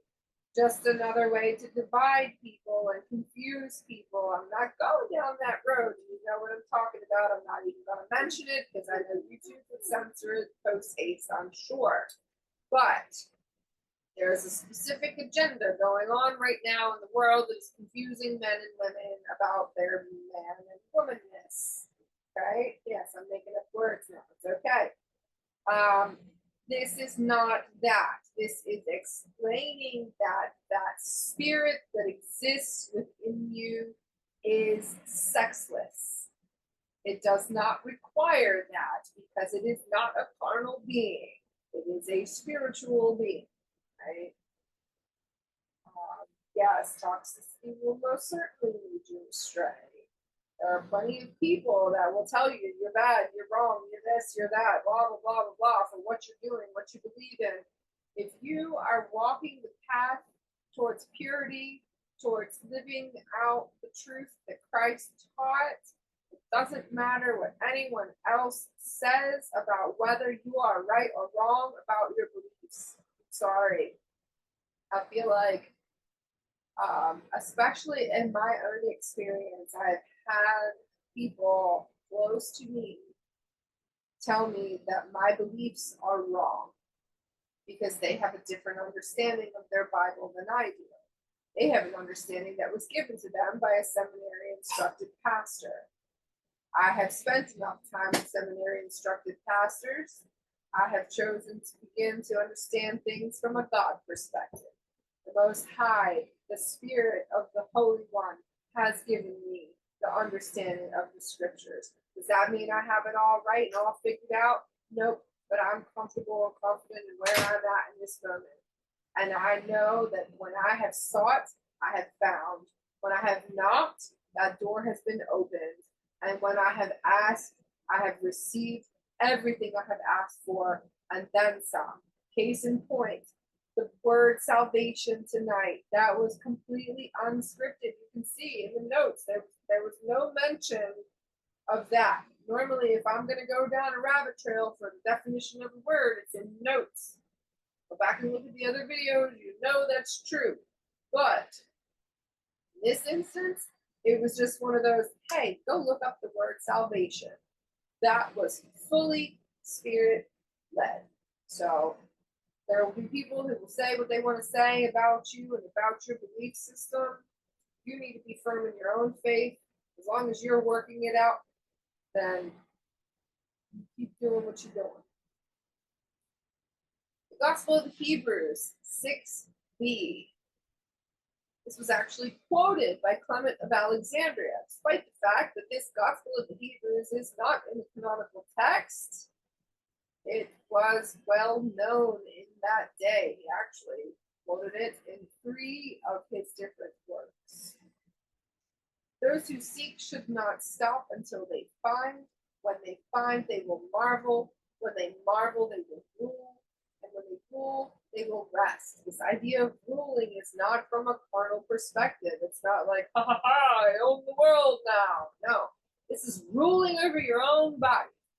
Being able to control and handle it without giving in to the weaknesses, without falling prey to temptation. And because then they have that control over their body, they don't have to worry anymore and they can rest. There's no more guilt and shame for screwing up, right? They finally have control of themselves and the peace that comes with it. That, in and of itself, is a peace that surpasses all understanding. It is called full submission to Christ. And I do not mean to Christ as Jesus. I mean to Christ, the eternal Spirit of the perfect man that the Most High created. I know, Katie, that you are familiar with this, but for those who are watching that aren't, go back and look at the Apocrypha of John to understand the true Christ. So here is the note for the Gospel of Hebrews 6b. This is the fullest form of this saying found in different wordings in the Coptic and Greek versions of Thomas 2. Whoever marvels will rule is a concept from the Jewish wisdom tradition. The desire for wisdom leads to ruling. Okay? You desire to have wisdom, you desire to be wise, you will rule over your own will, over your own body. Rest is salvation, the final attainment in the search for wisdom. Also see that in Matthew 11:28-29, Thomas 90, Sirach 51:26-27, and 6:26-28. Those were all scriptures that we read tonight. Gospel of Thomas, verse 38. Jesus said, "Often you have desired to hear these sayings that I am speaking to you, and you have no one else from whom to hear them. There will be days when you will seek me and you will not find me." So before he was saying, I'm ready to tell you about them, but you're not looking for them. Now he's saying, okay, when you're looking for them, I'm not going to be there. Hint, hint, look for them now. Don't wait. Right? Don't wait. John 16, verses 4-5. But these things have I told you, that when the time shall come, ye may remember that I told you of them. And these things I said not unto you at the beginning, because I was with you. But now I go my way to him that sent me, and none of you asketh me, whither goest thou? So, okay, so he's saying, I've already told you when these things will happen, right? You might even remember that I told you. I didn't tell you at the beginning because I was with you, but I'm getting ready to not be with you anymore. And you're not bothering to ask me where I'm going. Nobody's asking me where I'm going, even though I'm telling you I'm not going to be with you for much longer, so you better pay attention, right? But wait. In John 13, verse 36. Now remember, we were just in John 16, 4-5. Okay? Now we're in John 13. So this is backtracking from John 16 to John 13. So this has already happened. Simon Peter says to him, Master, where are you going? Jesus answered him, for now you can't follow me where I'm going. You'll follow later. So, in that moment, we can't follow him. Why? A, because this is an individual journey. Even though you can have communion with other people and fellowship and draw near and have people hold you accountable and edify you, all of these good things that comes through the fellowship, ultimately, your journey of faith is a solitary one. No one's going to come with you on that journey, even no matter how hard you try. You know, we do this study every week to be able to walk with one another through this journey, but even still, it is a solitary journey for each and every one of us. We have to do our own work. No one can do the work for you. I love the expression, no one's going to stand in front of God for you. You have to do it for yourself. The church teaches that Christ will stand in front of you as your advocate. Ultimately, you're still going to be the one standing there having the answer for yourself. Okay? So do the work. Yes, absolutely. And I feel that's important on so many levels, even when it comes to learning yourself and healing yourself instead of living what other people expect or their opinions of you. Because when you are, at least in this physical body, about to cross over, even if you have people around you, they're not going to go through that with you and hold your hand. So it is so important for people to live authentically and follow that path for themselves, you know? Exactly. Exactly. Now, I will say though, I did find it odd that Christ in John 16 was like, no one's asking where I'm going. But back in John 13, Simon Peter was like, hey, where you going? So that may just have been a scribal error, mistranslation, and oversight. Who knows? I don't know. Found it interesting though. But, you know, where I'm going, you'll follow later. You can't go with me, right? And I'm sure Simon Peter was probably confused by that. What do you mean I can't go with you? Like, you're telling me that's where I need to go and I can't go with you? You know, I'm sure it was probably confusing for him. But if he had been paying attention to what Christ was teaching him, he might have actually, you know, gotten that. The dialogue goes further. I encourage you to go back to John 13 to see the rest of it. But for the sake of time, let's continue on to verse 93 of the Gospel of Thomas.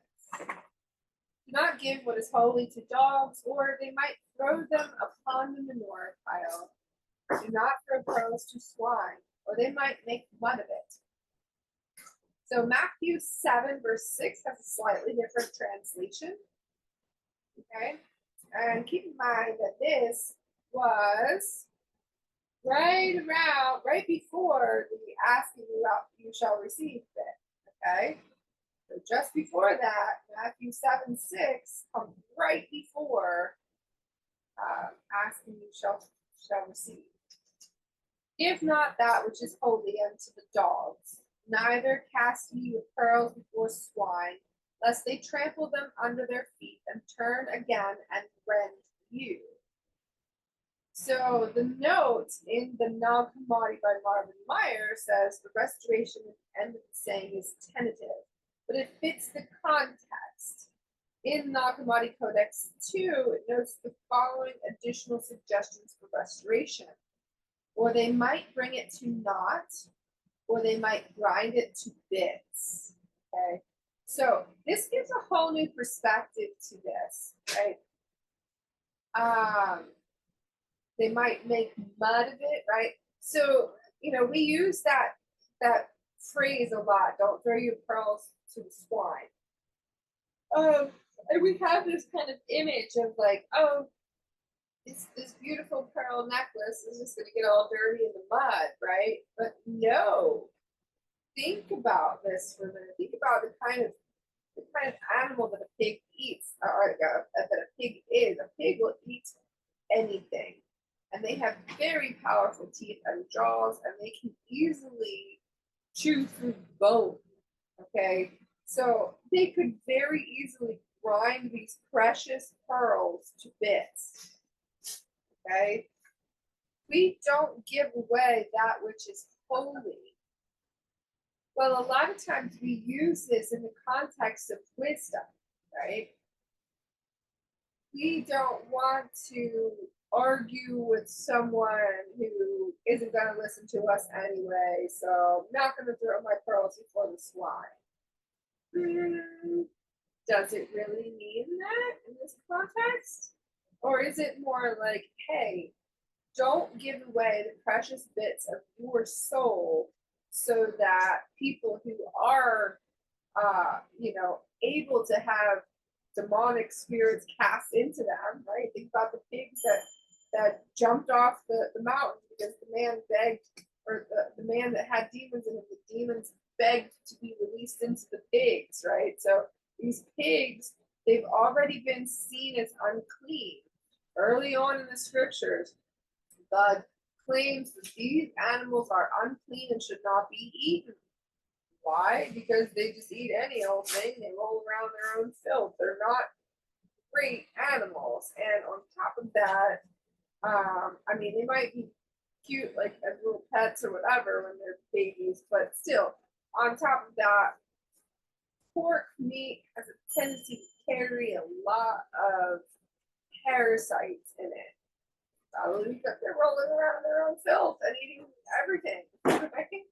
So these animals have a very specific connotation in the Hebrew culture, really in all of the Middle Eastern culture, not just for the Israelites, but also for the Arabs. The pork is seen as a very unclean kind of animal.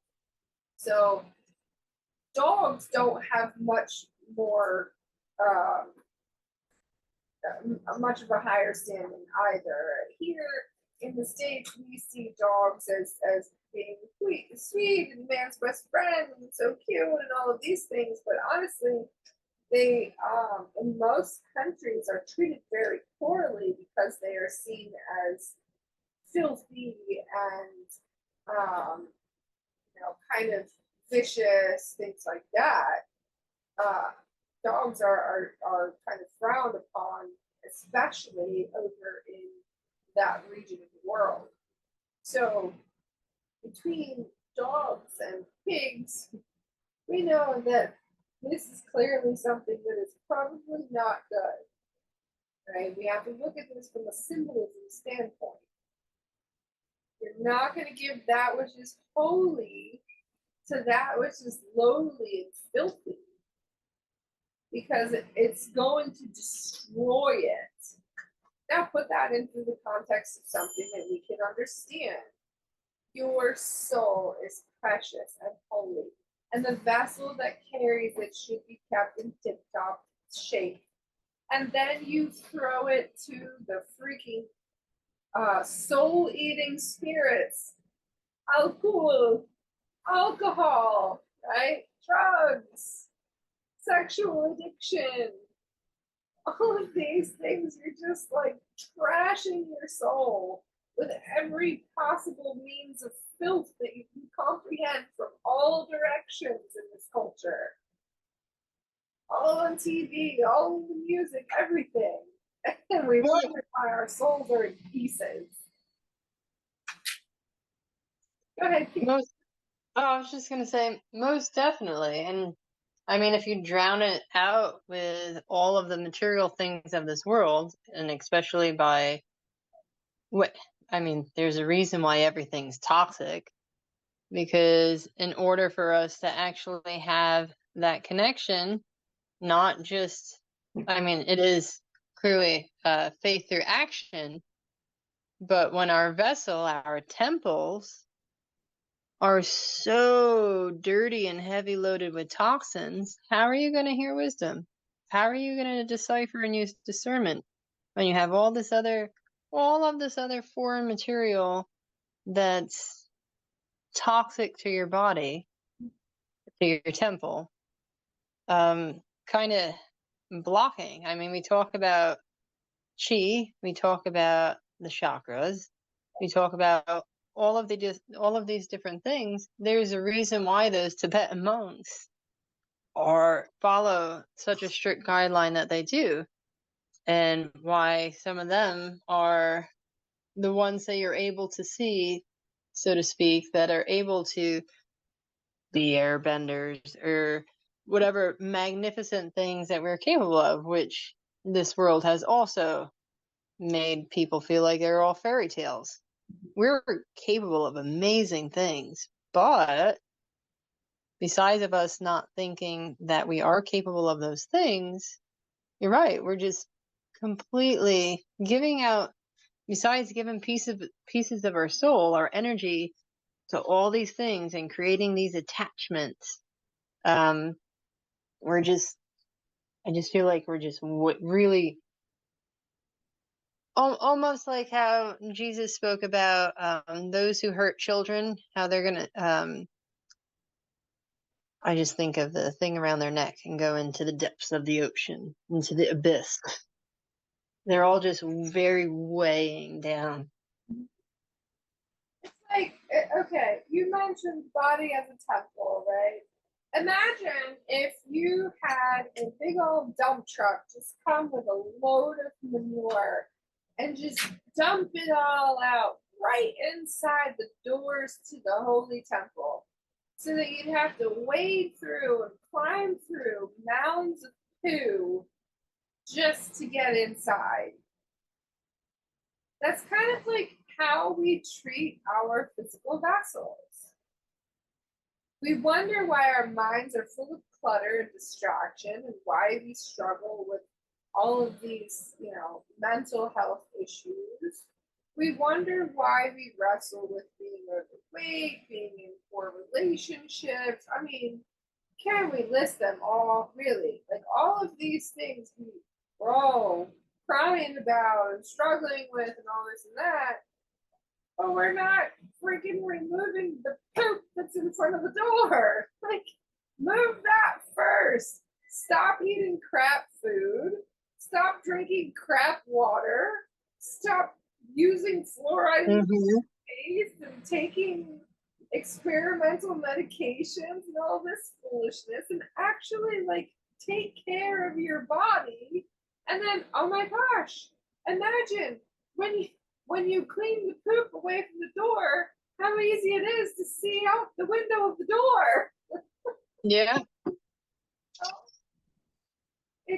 It's utterly ridiculous for people to think that they're going to be able to clean up their emotional health, their mental health, their spiritual health, or even their physical health without doing it all together. Right? All together. We got to put all of the components together. We have to take care of the vessel. We have to take care of the spirit that lives in it. And we got to stop putting a bunch of junk in our minds, in our hearts, and in our bodies. It's not hard, and yet people act like it's the hardest freaking thing in the world to give up McDonald's and beer. And MSNBC. Yes, please feed me more fear porn. Yes, please feed me more toxic junk. I just don't understand it. I just don't understand it. And it's such an uphill battle for those of us who really are trying, because the ones who feel like it's so hard just don't want to put in the effort, and then they push us. That's where it's hard. Is when you're surrounded by people who aren't on the same level as you and who will fight back at every turn. It reminds me of what Morpheus says to Neo in the Matrix. He says they are so hopelessly inured that they will fight against you because they're living in that sweet little place of comfort. Don't question me. Don't question my views or my values. Just let me live out where I'm comfortable, instead of waking up to the truth of the world around them and doing something to change their lifestyle to reflect the desires of their heart. Because ultimately, every single person just wants to have that peace within their soul. They want to be loved, they want to love, and they want to just live out their life in joy and peace and love. And yet, they will do everything they can to hold on to fear and lack and worry and doubt like it is their job. Exhausted. I don't know about you, Katie, but I'm tired. I'm tired of saying the same things over and over and over again, and nobody listens. Understandable. I mean, it does get exhausting, but for those that we do reach, it's very rewarding to see people flourish. Could you imagine what the world would be? I mean, I can imagine what the world would be, and I'm sure it would be more than what I can imagine if everybody did do the faith through action. And not for nothing, if people realize human design and their gene keys, Oh yeah. their purposes in this world, in this realm of existence, how many more people would wake up, because there are a lot of cage rattlers out there, just saying, that are just kind of asleep right now. That could be rattling lots of cages. I know, and you know, the sad part is people don't want their cage rattled, but deep down they know they need their cage rattled. I think that's why it's so uncomfortable when someone comes to you with a truth that you know you need to hear, but you're just fighting so hard against it because you're not ready to make the change that comes with it. Because that means uncertainty and it means something new and different. And are you going to be able to handle it? Are you going to be able to maintain it? Is it going to do good or is it going to flop in your face? You know, people are so afraid of what they don't know and they don't understand, but they'd rather just stay in comfort and complacency than But we only live once. I mean, let me change that. We are here now in such a pivotal, monumental moment in time right now, you know? And it's amazing and both awe-inspiring, and sometimes it can get overwhelming with everything going on. But if you focus on the good things that are happening, for example, the 777 portal, yeah. how all these people, sadly, I forgot to put my alarm on. I'm not going to lie. I meant to do that. I did not do that. Girl, I did it. That's fantastic. I was like, oh my God, how did I miss that? I was so But I didn't do it right at 7 a.m., 7 p.m., but I did it when I woke up and I did it when I went to sleep. that's fantastic. But the Schumann resonance, I mean, come on. Oh, it was insane. It makes a huge difference. Uh-huh. And you know, Marley was like, well, we can't trust these tools anymore. They've been compromised. And I agree to some extent. Mm-hmm. Some of the stuff that we were seeing on it. But there's no denying, even without looking at that graph, you could feel it.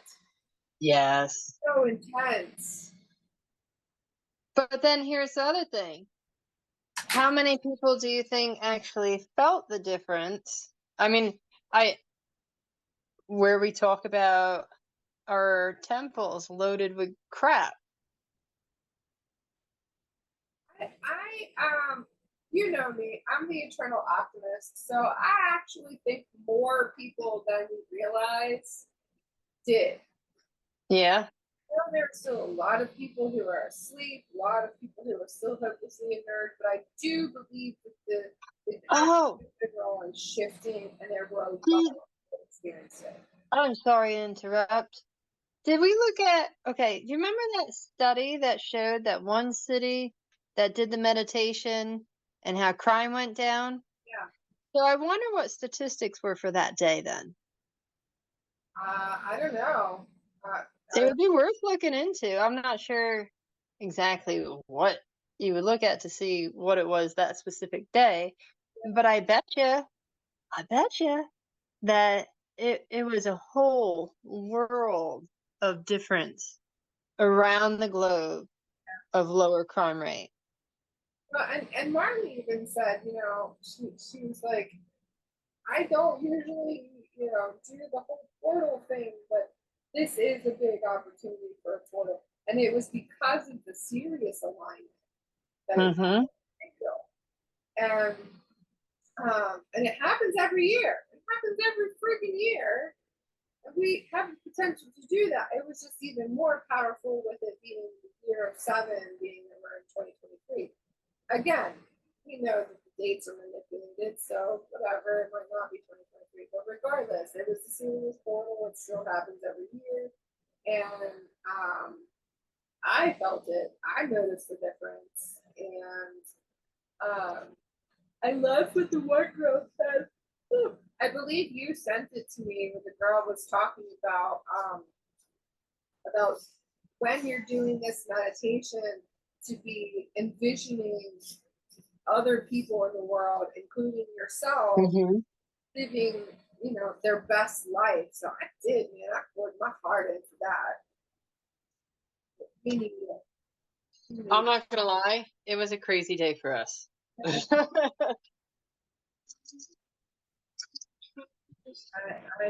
wanted to make sure because I do feel like knowing that we have the kind of power that we have to make such a difference. That we are creators, and that the words we speak do have that much power. I have been doing my best to be very intentional, not just with my words and my actions, but also with my thoughts and what I'm choosing to even entertain. You know, Caleb made a really profound statement last night. He says, he said something to the effect, oh, I know what it was. He said at the beginning of Nate's game, he was going to tell them that he only wore his Hawaiian shirt for winners. But what if, because he didn't say that to them, that's why they didn't win? And then he was like, wait a minute, what if me saying this right now is what made them not win? And I made the comment, I was like, well, you know, they say that the timelines have been converging. And he was like, oh my gosh, I just made them lose by saying it in the past or saying it in the future when it happened in the past, you know? And I mean, whether that's true or not, it's a good point. I mean, we understand that time is not linear, it's all happening at once. So it's quite possible that even after something negative has happened, and I've heard this theorized before in spiritual communities where, like, if something you say as an adult somehow affects your childhood in the past. So I've even stopped entertaining that very often. Not, like it's still heavily ingrained. So I'm still working through like trying to detach myself from that. But you'll notice that I try to entertain childhood trauma less and less. Not that I don't acknowledge it and work through and process it, but I don't give it that kind of negative connotation that I have always given to it growing up. You know, the older that I've gotten, there's been many, many years throughout my adult life where I had this sort of resentment and you know, needing to feel like someone should apologize to me or, oh, woe is me. I experienced all these harsh things in childhood. And I don't really do that anymore. I look at it from the observer perspective. I just look at it as, oh, this thing happened to me. I can choose to look at it in a negative light, or I can choose to just see it for what it was. It was just an experience. Mm-hmm. I can choose my perspective of it. And if I can do that, then will that change all of it? I think it will. Yeah. Life happens for us, not to us. Yes, amen. Are you still getting Kathy Shaw's messages? Am I giving who messages? Kathy Shaw's text messages? I don't think so. Yeah, because she sent that out a couple of days ago. Oh, really? Yeah, no, I most certainly agree though. Life happened. It's just everybody, and it goes with the savior thing again, and that whole victim mentality. When you start looking at things from a different perspective, and even in the sense of, hey, look how fortunate we are out of all the souls that exist. Like all the souls that exist. We're here right now. And for all the things that happen to us and soul contracts that we chose before we came here, I know some people may not believe that, or maybe they do. That's fine, one way or the other. This is what I believe. I don't know about you, but when I go through things and it's tough, I'm like, well, shoot, what the heck did I do this for? What was I supposed to learn from this? And I know why I did this to myself because I can be very stubborn and hard-headed sometimes. You know my chart.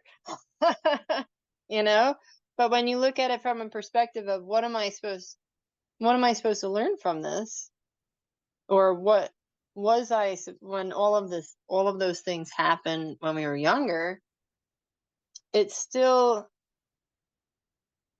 I wouldn't take it away because it would affect the character's traits and wisdom I have now from what I learned from those experiences, whether they were great experiences or not. You know what I mean? And see, I've carried that mindset for a while. Here's one that could really potentially blow your mind here. What if we all are just one singular soul, and us doing the work now is not only affecting the souls that are here alive now with us, but all of the souls in the past, because we're all just one soul and we're just healing all of the pieces of ourselves from all over the I'm entertainment as well. When we look at people of what fractal part of us, like us all being connected, when you look at other people, what part of these other people are us?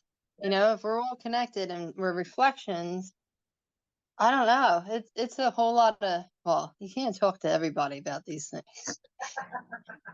They're not ready. I entertain these thoughts, but I will tell you, when I try to entertain these thoughts with anybody else, usually besides you, they're like, what? Uh-huh. Yep, you're not alone, sis. I get it. There's only a handful that understand, even the handful, everybody still has slightly different perceptions and applications for how they choose to take this information and put it into play in their lives. And that's one of the biggest benefits that I have seen in my own spiritual growth and development is being able to recognize that and be okay with it. Like, oh, okay, you need to process this in your own way. You need to see this in your own way. And it will come to you and you will learn however you need to. It's not my responsibility to seed, water the seed, cultivate the seed, harvest it. It's not my job to do all of that. It's just my job to come in wherever part of the process I need to be, handle that part, and then let you do the rest, you know? Well, I love that with Jesus' teachings with the parable with the seed and the dirt. That, when you had told me about that a couple years ago now, that very much resonated. That we're not meant to always plant the seed, water the seed, and see it grow. Sometimes we just plant the seed, and sometimes that seed's not going to grow. And maybe somebody else will plant the seed and water that seed. And then, like, we're all, like you said, different parts of the process of each of our, hopefully, awakening to ourself and to our spiritual journey and our purpose. I used to beat myself up so bad. Like I needed to like smack people in the head with my Bible and make them see the truth and make them want to follow Jesus. And now I'm just like, boy, what an idiot I was. Like now instead, I can just choose to live from a place of love and acceptance and compassion, and it's their own journey. And it doesn't bother me anymore. It's like, okay, well, they'll come to it when they need to come to it. How much did I used to drive you nuts over this stuff? Honestly. Yeah, I drive you crazy over this stuff. Come on, you need to listen. You need to read your Bible. What are you doing? Stop going to sleep in church. Are you crazy? Right? What are you nuts? I can't imagine you doing that. It's a good thing you fell asleep, he said.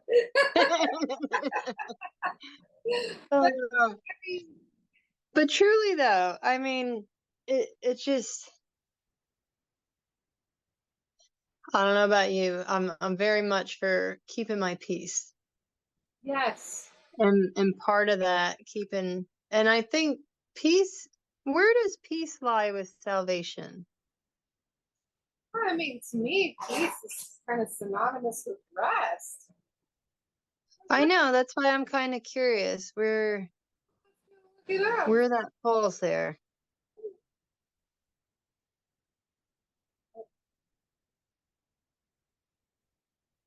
Because I've realized, I used to get so, like you, up in arms about a lot of things for people not seeing from my perspective. But truly, what was the point of that? If they're not ready, they're not ready. Just like the conversation I told you that I had with my parents. They weren't ready for that. And I realized that and I stepped back and I was like, okay, that's the end of that. I'm not going to bring it up again. I'm in a different part. And that's fine. Hold on, I'm trying to find. Okay, so let me go back. I'm gonna put these side by side. Oh, it makes me think of that song. Shalom to you, my friend. No, hang on. Haven't heard in a long time. To meet again, the word shalom. Shalom. I don't know. I vaguely remember that.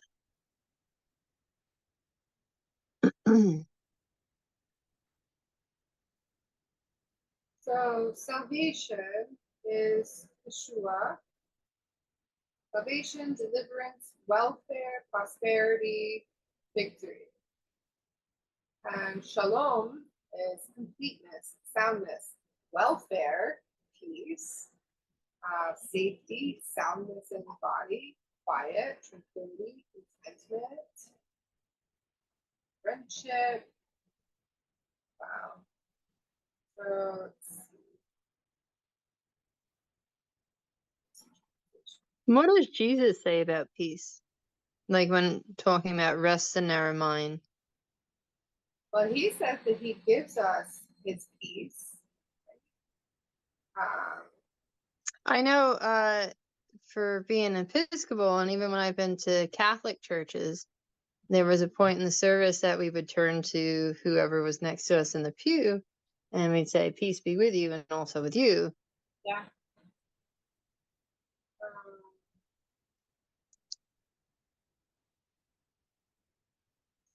So let's see. I'm not sure if that's just a Catholic Episcopal thing or if that's other sects as well. We used to say that whenever we went to Catholic Mass for like my grandmother or my stepdad. I got a question for you. I know this one's probably going to sound really silly, but whatever. So the churches that you've gone to, is it also like sit, stand, sit, stand, sit, stand, kneel, stand, sit, stand, kneel, kneel? Um, most of them, yes. Okay. I mean, at least we're getting our exercise. Up, down, up, down. Well, all of that is based on social conditioning. There's a reason that they do that. There's a reason that they do that, amazing crescendo in the music, and then they tone it back down and they're like, wait, let's sing that last verse again. And then they build up the crescendo again. It's all social conditioning. It's all designed. That makes sense. That makes a lot of sense, actually. Emotional response because you're breaking up the concentration. You're causing people to kind of have this euphoric experience, and then they feel, oh my gosh, I've just experienced the spirit of God. Meanwhile, you look at the top of the church and it's got its little steeple and it's usually got its little like dome thing on the top of it. Not all of them, but a lot of them. And it's got its, cymatic patterns in the window glass. Mm-hmm. It's all harvesting all of that beautiful energy from these people who are having this false experience. I'm not gonna lie though, from the music that was sang in our church, did not feel that. They were, I don't know, nobody really practiced, it didn't seem like. And it was just all over the place. It was not very moving. I mean, moving in the sense of, oh, my ears, but Move out of the way! not in the sense of, oh my God, God just moved through me. It was more like, oh my God. Oh, I've had many a spiritual experience the music in the church. And I do have to say, I I feel bad for saying this. Like I hope people don't come at me for this one. I won't name the church, but it's one that um, well, I've been to a couple that some of my family members have gone to, and oh boy, there's one that just squawks and squawks and squawks, can't carry a tune in a bucket, and there's Yeah. no experience there. There's nothing there. No, that's been most of my church experience. And it's been, although I will say there was this mass we went to, and it was a candlelight vigil. That was pretty phenomenal. That was really, really cool. Although Father Dearman, he was he was a big joker. He splashed a whole lot of holy water on me through that. He came by and was like, wah, wah, wah. And gave me a little smile and kept going. But it was really beautiful. And you could hear the acoustics in it. I'm not gonna lie, monasteries, I very much agree that they were used for healing centers, because I've gone in them by myself and you feel that. You don't need anybody talking, you don't need anything. You could just walk in Yeah, and feel good and feel that peace, you know? I mean, unless a church has some other demonic things going on, but and usually you feel you that. feel that too. You feel that too. But so you asked about peace. Sorry. I know we went on this whole other tangent. Okay. Matthew 10:13, and if the house be worthy, let your peace come upon it. But if it be not worthy, let your peace return to you. So keep your peace for those who aren't worthy to receive it. Matthew 10:34. Think not that I am come to send peace on earth. I came not to send peace, but a sword. Yeah. Right? Do you remember that one? Matthew 20:31. And the multitude rebuked them because they should hold their peace. But they cried the more, saying, have mercy on us, O Lord, thou son of David. Matthew 26:63. But Jesus held his peace. And the high priest answered and said unto him, I adjure thee by the living God that thou tell us whether thou be the Christ, the Son of God. So he's on trial and he keeps his peace. That's amazing. Think about what they say in the court system, right? Mm. You have the right to remain silent. Anything you say can and will be used against you in court of law, right? But That's very true. justice of the peace, keeping the peace, a peace ordinance, right? There's a lot about just keeping silent and not getting all riled up about stuff, right? Let's go on to Mark. Mark 1:25. And Jesus rebuked him, saying, hold thy peace and come out of him. This was a demon that was in someone. Okay, I was like, that one sounds interesting. Mark 3:4. And he saith unto them, is it lawful to do good on the Sabbath days, or to do evil, to save life, or to kill? But they held their peace. They didn't have anything to say. That's when he's talking to the Pharisees about them complaining that he's doing work on the Sabbath because he's working to heal people and things like that. Mark 4:39. And he arose and rebuked the wind and said unto the sea, peace, be still. And the wind ceased, and there was a great calm. So right there, he's commanding the weather, right? And because the disciples come to him, he's asleep in the bow of the boat, and the disciples come to him like, hey, why are you sleeping? We're all being tossed about. We're going to drown. And he's like, seriously, why did you wake me up for this? And he's just like, peace, be still. And Airbender. yeah, yeah.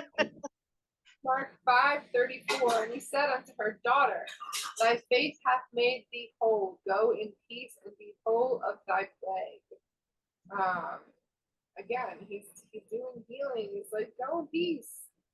Mark 9:34, but they held their peace, for by the way they had disputed among themselves who should be the greatest. Mark 9:50, salt is good, but if the salt have lost its saltness, wherewith will ye season it? Have salt in yourselves and have peace one with another. So Jesus talks a lot about peace, especially a lot about holding peace. Guide our feet to the way of peace. Right? So I would look into Ooh, what he says about peace. Luke 179, or 179. To give light to them that sit in the darkness and in the shadow of death, to guide our feet into the way of peace. There's lots. There's lots and lots. Yeah, there's certainly a whole lot he has to say about peace. Yep. And if the Son of Peace be there, your peace shall rest upon it. If not, it shall turn to you again. When a strong man armed keepeth his palace, his goods are in peace. Oh, you have weapons? Good. Nothing in your house will be taken from you. That sounds like some constitutional observance there. But I digress. Anyway, lots to say about peace. Peace and salvation do seem to have some interconnectedness. Mm-hmm. Peace and rest, if you will. Again, I believe this applies to peace just as much as it does to wisdom. Verse 94, Jesus said, one who seeks will find, for one who knocks, it will be opened. So again, please refer back to the information from earlier in the video where we talked about verse.